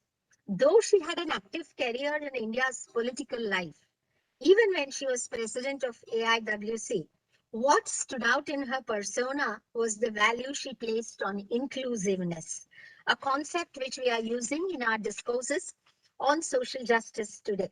For her, it was neither party nor power that was important, but achievement of human freedom and self-respect, as reflected by the trust she placed on such values and practices as religious toleration, state civil society partnership, national solidarity, gender just laws, a national system of education, registration of marriages, and giving insurance coverage to women, just to mention only a few. Lakshmi Menon continued her commitment to the social cause till the end of her life. Her life stands as a testimony to the philosophy that true leaders do not have any time frame to dedicate their lives to social service. She's so different from hundreds of contemporary leaders for whom social concern is only tokenist. After her return to Kerala, Lakshmi Menon was actively involved in the activities of Gandhi Smart Nidhi, Vinoba Niketan, Mitra Niketan, and Sharda Mission to work for enhancing the quality of life for those groups deprived of socio-economic resources. She was a strong crusader of the anti-alcohol movement, as she was aware of the damage that addiction caused to families in general and women in particular. Of special concern to her was the tragic impact that alcohol addiction had on tribal life and livelihood. Her work with this most vulnerable group stands out as a model for those with a true commitment to combating the widespread damage that liquor addiction has done to those who stand at society's margins. I would like to end by saying, both as president and a lifetime patron of AIWC, Lakshmi Menon's vision, work plan, and strategies had a relevance well beyond the times in which she lived. Parliamentarian, social activist, grassroots worker, writer, civil society leader, mentor, policymaker, and analyst, and a revolutionary who had strong convictions about her visions and actions, and an epitome of human values. Lakshmi Menon stands out as a thought leader whose work and life are timeless. Thank you very much for this opportunity, and I would like to thank AIWC, Ushaji, and all friends and seniors here for making me part of this event. Namaste. Thank you. Thank you, Professor Indira. That was truly enlightening. We got to know how Srimati Lakshmi Menon worked for AIWC. Through her vision, she worked on it like a mission, and she achieved unachievable goals in AIWC. And what we see AIWC today, I think most of right from the building, the land is especially her contribution here. And it's amazing to be part of this organization. We all feel great when we hear such things about our ancestors. Thank you so much, ma'am. Thank you for being with us. Now we move ahead with our program, and we go to the final segment of today's presentations. This is next speaker would be Dr. Vijay Lakshmi. She is a member of the AIWC branch of Chirayan Kidil from Kerala. She's going to present a PPT, and she's going to talk about the final years of Srimati Lakshmi Menon in Trivandrum from 1967 to 1994. Dr. Vijay Lakshmi is a member and of the Health Trust in the AIWC and is a member of the branch of Kerala. Truly an educationist and a social scientist, a women's studies specialist and a development specialist. She's an author of books and has contributed articles in several journals. You have attended several international conferences of the UN and IAW and have represented AIWC there. And you have been a member of several state committees and departments and organizations in the state. You are currently working as the director, Sandeepani School, and you are the chairperson of Women Empowerment and Human Resources in the Development Center of India. So over to you, Vijay Lakshmi ji, with your presentation. You are going to talk about the final years of Srimati Lakshmi Menon. You can share the screen. Yudhika ji, we take a moment to share this screen.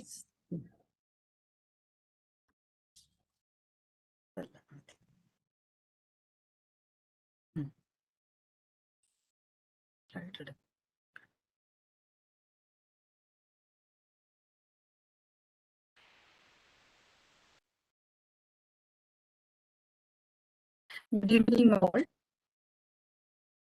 me first express my gratitude to Mrs. Srila Kakare, President of the Women's Conference, for me an opportunity to share space with and here today.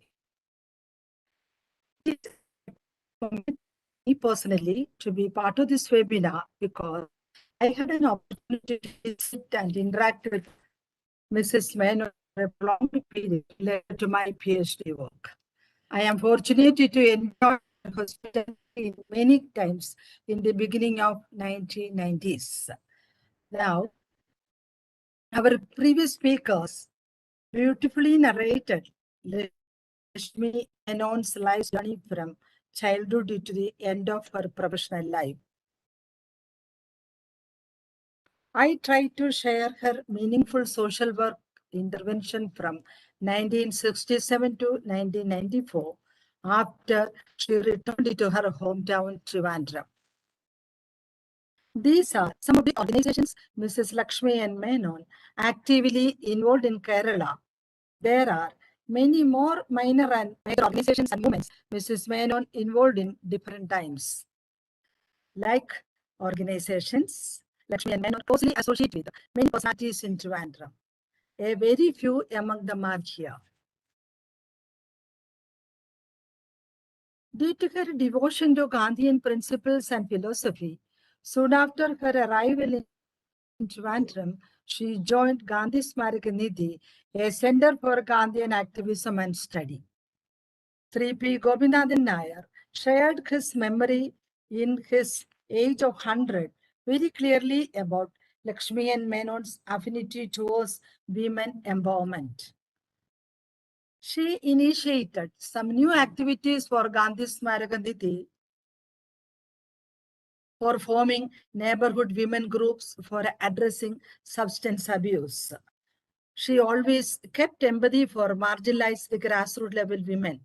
Again, he remembered her intervention in Arivipuram, a small village where alcoholic violence was at the maximum during that time.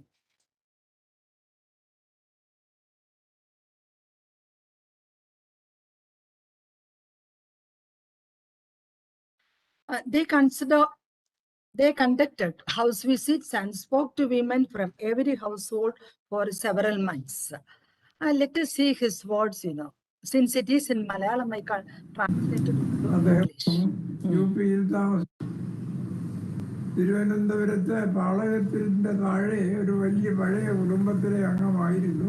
അതെ അതെ സ്ത്രീകളുടെ ഉന്നമനത്തിന് വേണ്ടി പ്രത്യേകം ശ്രദ്ധ എടുത്തിട്ടും സ്ത്രീകൾക്ക് വേണ്ടി പ്രത്യേകം താല്പര്യം എടുത്തിട്ടുണ്ട്. സ്വാതന്ത്ര്യത്തിന് വേണ്ടിയിട്ടുള്ള പല പരിപാടികൾ കാര്യമായി നടന്നിട്ടുണ്ട്. മദ്യനിരോധനത്തിൽ വരുന്നതിനുള്ള ഒരു കാരണം പല വീടുകളിലും മദ്യം കഴിച്ച ആളുകൾ ഈ സ്ത്രീകളെ വളരെ കഷ്ടപ്പെടുത്തുന്നതിന് തടയുന്നതിന് വേണ്ടിയിട്ട്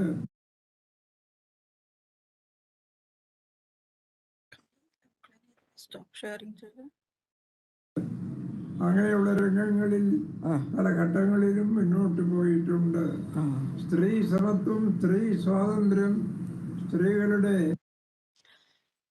Vinoba Niketan is one of the oldest and renowned organization in Kerala, founded in the year 1954 by Parivarjaga Rajamma, fondly called Amma. Lakshmi Menon started her association with the Vinoba Niketan, and in the early days, she tried to bring a thorough socio-economic and cultural changes in the center. She organized a unique way of interventions not only inside Vinoba Niketan, but in and around the center where tribes, marginalized and rural poor were living. Amma fondly remembered the continuous visits to tribal colonies during the evening hours when the men came back to colony after their work. Amma said, Lakshmi Menon wanted to witness the arrival of alcoholic men and their behavior towards women. Her consideration and affection towards the rural women victims of alcoholic violence surprised even Amma in many occasions. She was the key advisor who led the transition of ashram into women's organization in 1974, and in 75, Vinoba Niketan was declared as an international center, international women's center.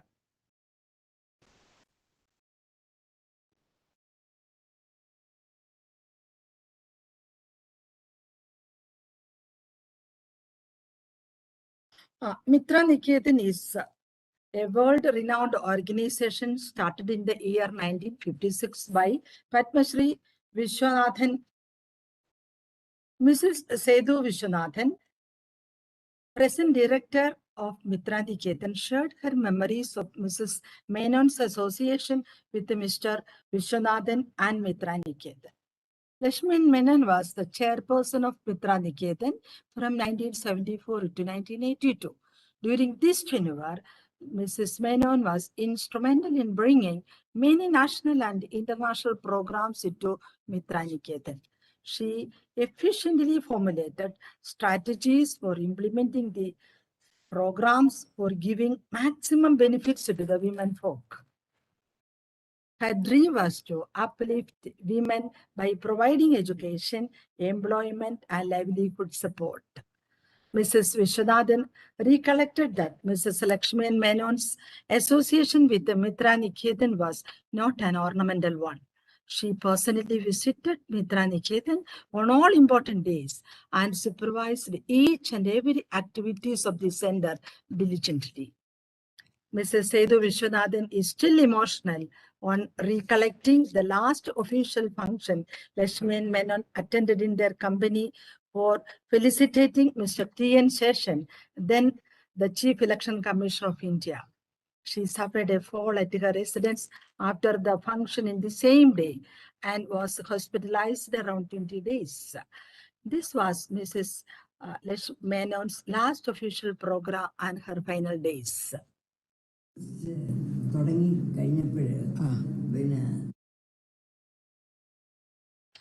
Padmini Nair of All India Women's Conference Trivandrum branch was closely associated with Lakshmi Menon, and she remembered Lakshmi Menon as simple, honest, and sincere human being. Mrs. Menon treated everyone equally. She recollected the occasion of then Vice President Mr. K.R. Narayan visited here in her house in Trivandrum. Many VIPs and their wives rushed into her home, promising help, but she denied respectfully. This is an example she stated. Padmini Nair very proudly said that the sari shore was gifted by Mrs. Menon, and she kept it as a token of their friendship. We can listen her words. Just like, I was wearing some ordinary sari, and when Mrs. Menon just got very angry with me, are you wearing this type of sari? You're going to a place where that chief is wearing or wears only khadi tones. And I said, madam, I don't have khadi things. Okay, wait. She went inside and took a khadi sari for me. This sari which I'm wearing is donated, given to me by Mrs. Menon. So I'm very proudly still keeping that sari. Very happily I'm keeping that sari with me. Just like, I was. Lakshmi and Menon's association with the P.N. Panikkar and Canford was a turning point in the history of Canford. During that time, imparting non-formal education through NGOs was the norms in Kerala. Being a founder member of Canford and her active association with the other organizations like Gandhi Smaraka Nidhi, Mitra Niketan, Vinoba Niketan, etc., created a new history of establishing non-formal education centers across Trivandrum district. By creating a network of organizations, she was able to share knowledge and benefits mutually. Lakshmi Menon was successful in this linking strategy because she worked for the organizations selflessly and sincerely. Her involvement in Khadi paved way for bringing women into Khadi industries. Being a member of many organizations at the same time, Lakshmi and Menon enabled mutual interactions and support among them. Lakshmi and Menon's involvement with the Alcohol and Drug Information Center is another achievement, not in her life, but the lives of lakhs of women in Kerala. She fought fearlessly for eradicating the use of alcohol from the society and mobilized dharnas, padayatra, and many more intelligent strategies to wipe out the ill effects of alcohol and substance abuse. During her days in Trivandrum, she and A.P. Udayapanu worked together against the social menace till her last breath. Lakshmi and Menon's association with the Ramakrishna Ashram and Sharada Mission in Trivandrum started in the year 1980. She was highly attracted towards the social activities of ashram, especially the empowerment speeches and classes given to women in Sharada Mission. During that time, a good number of women from different families were members as well as attendees of classes regularly, and Lakshmi and Menon believed that these classes will give strength and courage to women to face challenges in their life. She also guided some of the social initiatives of Sharada Mission.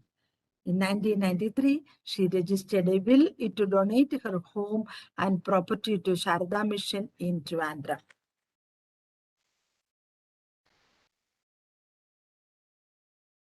Professor Nandan Menon was a force of constant encouragement and support for all her social activities.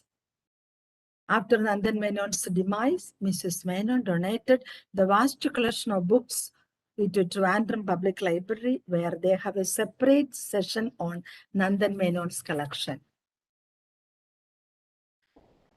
This presentation will not be complete without mentioning two very important associates of Lakshmi Menon, Prep Trivandrum, and All India Women's Conference. Mrs. Gomadi Nair was very closely associated with Mrs. Menon and respectively called her Lakshmi Adati. That means Chechi. She shared many incidents and occasions spent with her and used to stay along with her in Plainview many days. And she used to tell that Lakshmi Menon is a good host. Then again, she used to share many times. Lakshmi Menon was her mentor in AWC. Due to her old age, she couldn't send her video. Another important personality is Mrs. Indira Ramakrishna Pillai. Indira Ramakrishna Pillai started All India Women's Conference Trivandrum branch with the presence and blessings of Lakshmi Raghuramaya and Leela Damodara Menon. She served as the chairperson of Social Welfare Board, Kerala State, and for a long period, she was the president of Sri Varagham Vanitha Samadhi. We can listen her words.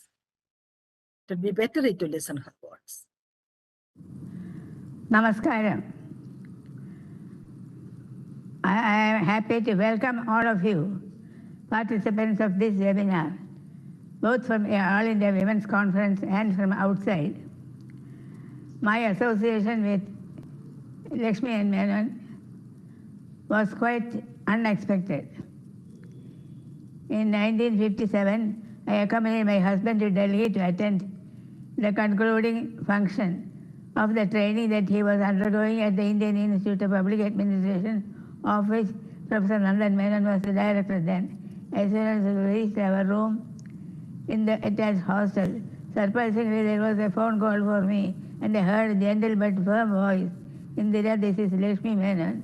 You must come with Ramakrishna Pillai for breakfast with me tomorrow. She spoke in Malayalam. I asked my husband who this Lakshmi Menon was. He said that was Lakshmi and Menon, our union minister and wife of our director, Professor Nandan Menon. She had invited our batch for breakfast tomorrow. I got more surprised. I have never met her before, but something in her voice and tone was so familiar, so endearing, that I was immediately drawn towards her. Such was the magic charm of her personality. In 1971, I joined the University Women's Association Trivandrum as a member. Very soon, Lakshmi and Menon became its president, and I took over as a secretary. Many people warned me, you are going to have a very tough taskmaster. Yes, she was indeed a very stern taskmaster, very frank and outspoken. She expected perfection and honesty from her workers and a capacity for real hard work. It was my great privilege to have worked with her in the University Women's Association, later in All India Women's Conference for a long period of 25 years.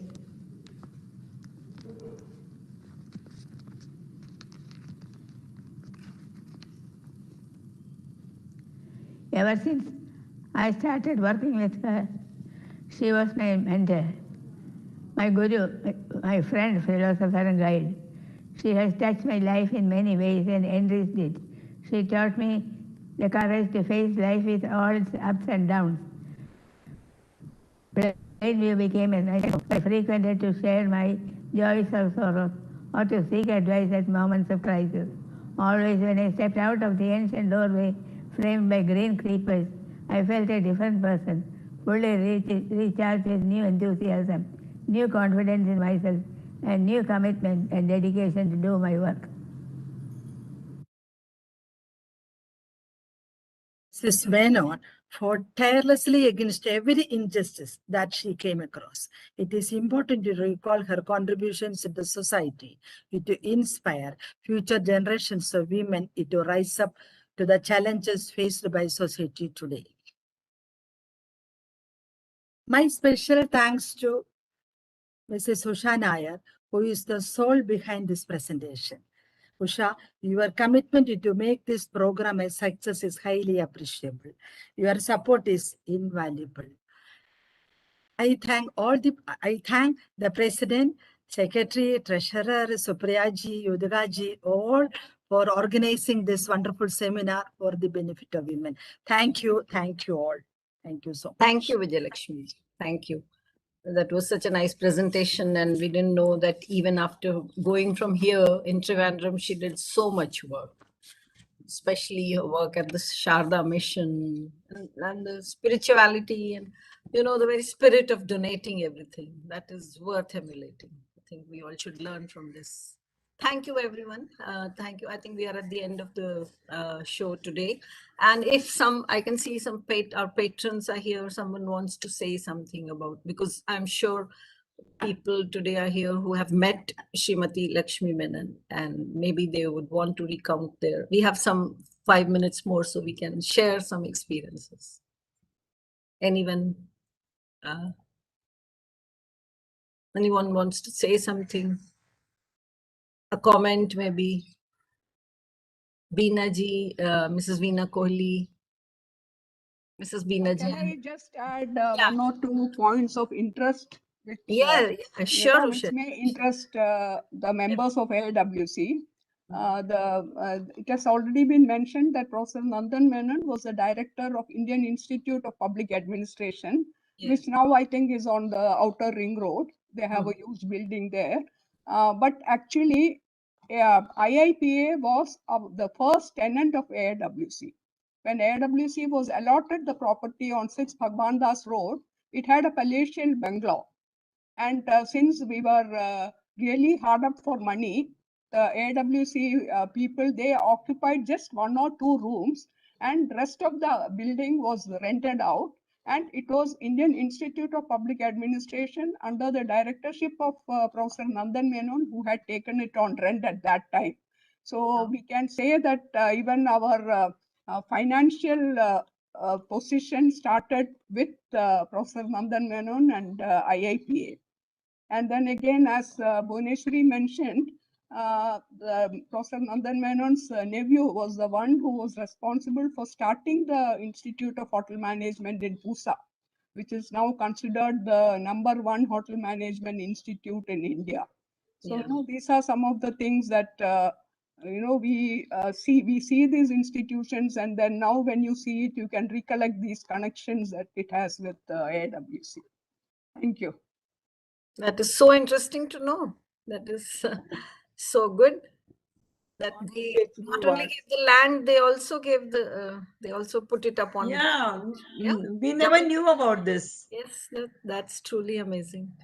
I want to say one or two things. Yes, Vinay. Yeah. That I closely work with Mrs. Menon, and also whatever Usha Nair has mentioned, that there was a hotel management course, and I was the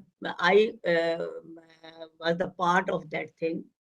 At that time, I just joined the ARWC, and I gave the exam also as hotel management, and I stood first in that hotel management. Mr. Verma was the trainer of our training in hotel management, and everything was there, and big rooms and high ceiling of this building was there. And I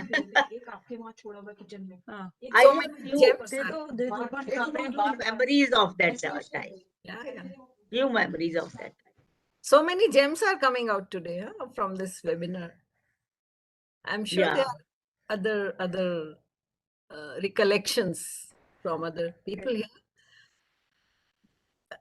And I'm sure there must be a lot of first-hand experiences of our Delhi people. And Sheilaji, considering what they did for the organization and the renting out, nowadays we discuss that for AWC. That's a very good idea to rent out. But then IIPA type institutions should be approached, you know, for, as we were discussing, this is what our ancestors have shown the way. Yeah. Oh yeah, we can learn something. Anybody else who would like to throw some light or maybe would like to recount some experiences here? I'm sure a lot of senior people may have met her in person at Delhi. Could be possible. I think then shall we close the program? Sheilaji? Before that, can I just say 2 words, since South Usha. Zone was given the responsibility of developing this webinar. I would like to thank Bhuvneshwari and Vijay Lakshmi for the extraordinary efforts that they put in to prepare these presentations.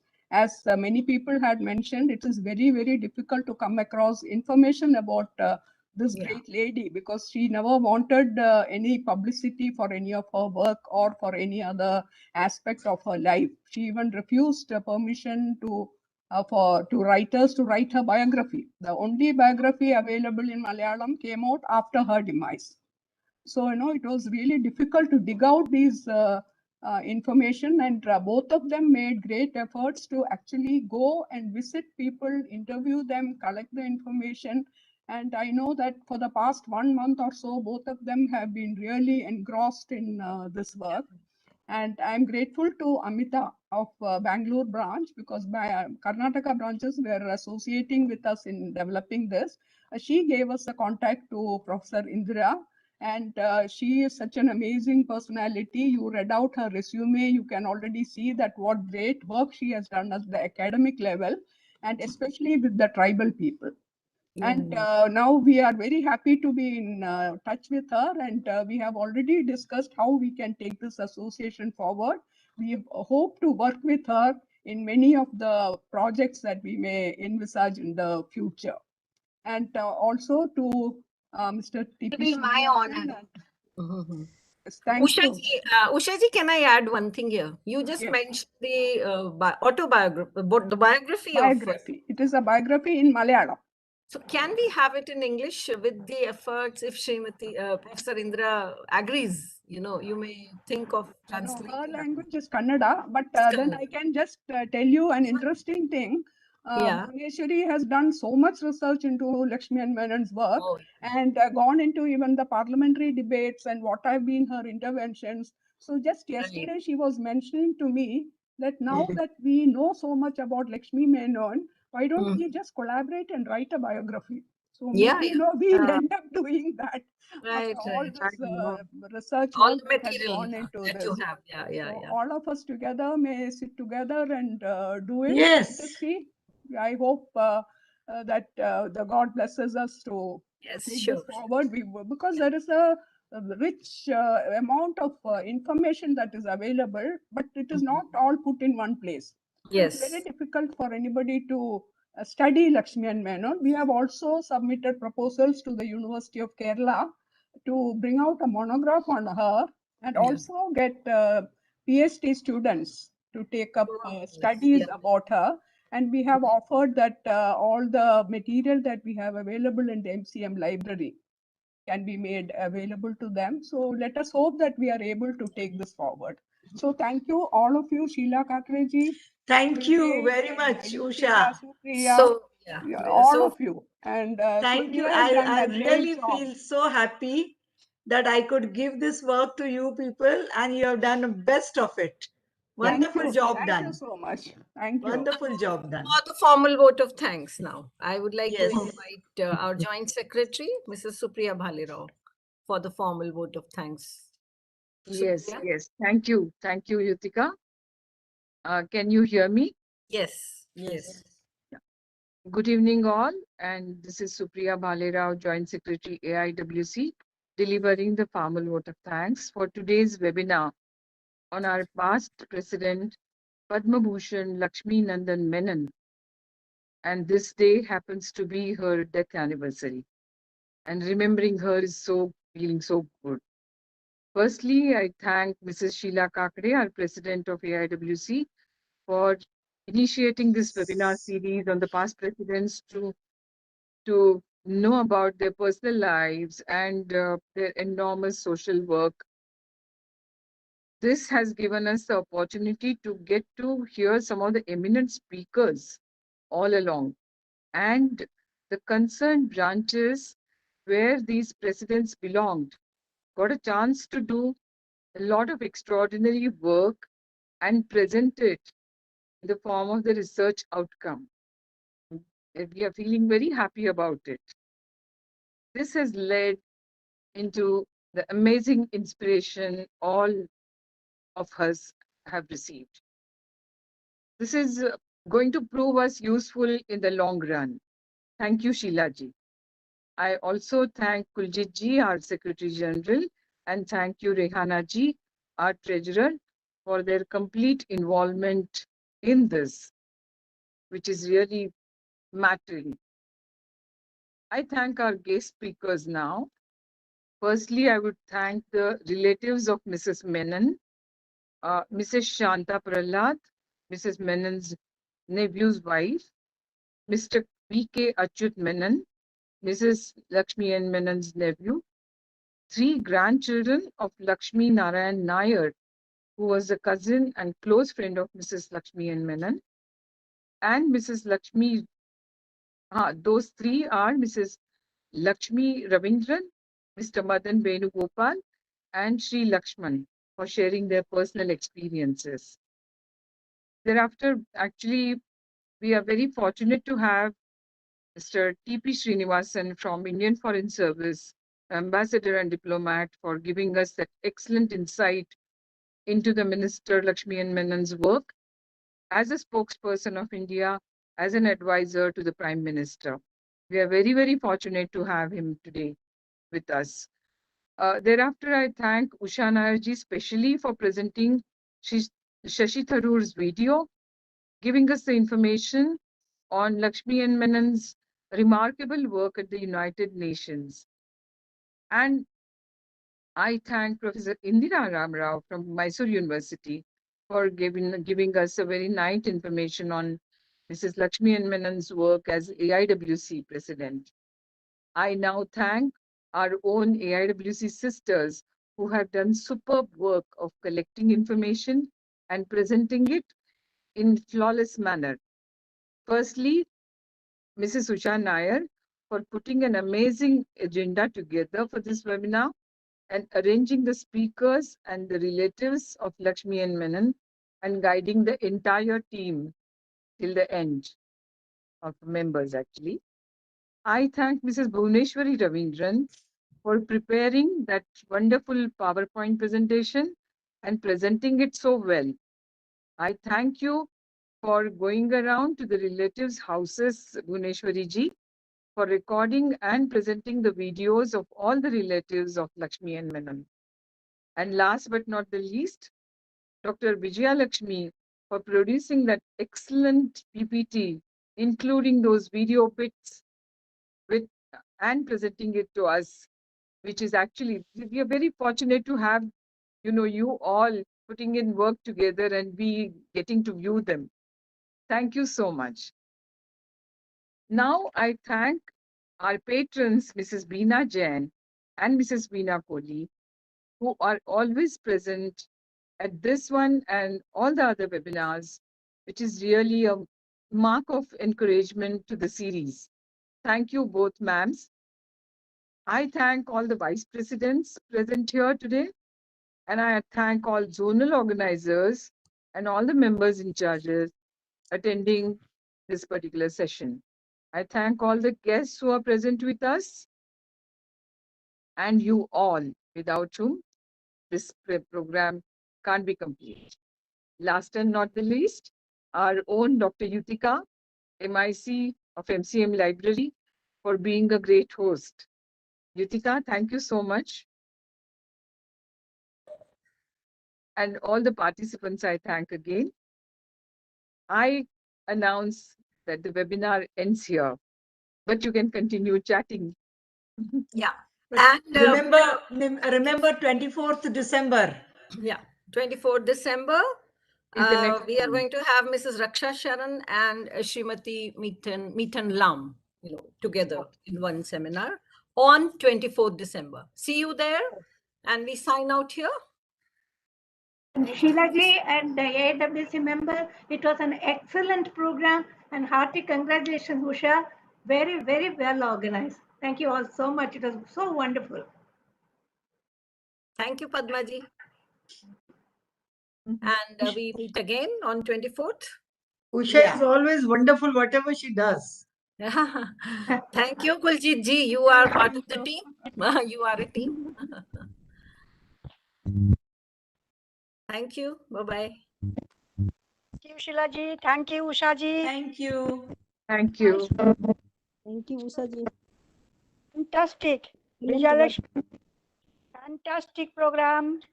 Thank you. Excellent. Madam, excellent. Very well organized. Oh, thank you. Program. Actually, हम लोग की तरफ से भी thanks. We must thank Indra Pillai also for participating and sharing the experience. That was wonderful to hear her. Very nice. Mother. It's very sweet of her. It's turning out to be really amazing research work. Everyone. Yes. Yeah. And great Everyone is doing such a good work. Wonderful work people are putting in. Unbelievable. And it's so nice to hear about all our patrons. My God, wonderful. And उनके relatives जो बताते हैं. That's so much more, They also must be feeling so proud. इतने सालों के बाद, they are still remembering them. True. और आज का date ना, it really fell in place. 30th. When I was calculating, then I said कि 30th November we must keep from Lakshmi Menon. So we adjusted. आगे पीछे थोड़ा 2 together, single ऐसे करके. And we made it possible for 30th November. Actually, those videos are really big, like 15 minutes and all they had given. We had to edit it and make it. Bhuvneshwari ji, But Bhuvneshwari ji, you have put in a lot of hard work. could see that. Wonderful. I But enjoy it gives it. pleasure. It gives pleasure and satisfaction, you know. Yeah, lot of satisfaction. So we forget about the pains that we have taken. Yeah, And the Ushaji was always there to advise. The end product is so good that, you know, you Yes. feel so. Thank True. God. The And network. those presidents, no, they supported. become your favorite, no? Hmm. About whom Correct. you are going to present and write, they become your favorite presidents. Oh, wow. For me, Rajkumari Amrit is so close. It That looks is so close right. to me. Yes, Just like every that. president and secretary also. Yeah. President and secretary also. Yeah. Okay. Shall we Okay. close down Bye, now? madam. Yes. Yeah, sure. Thank you, Thank you. Shalini. That Thank was you great. so much. Great. Thank you. Okay, bye. Hey, everyone. Bye, Bye. Sheilaji. Bye, Bye, Kuljit. Usha. Bye, bye, Bye, Bye. everyone. Thank you.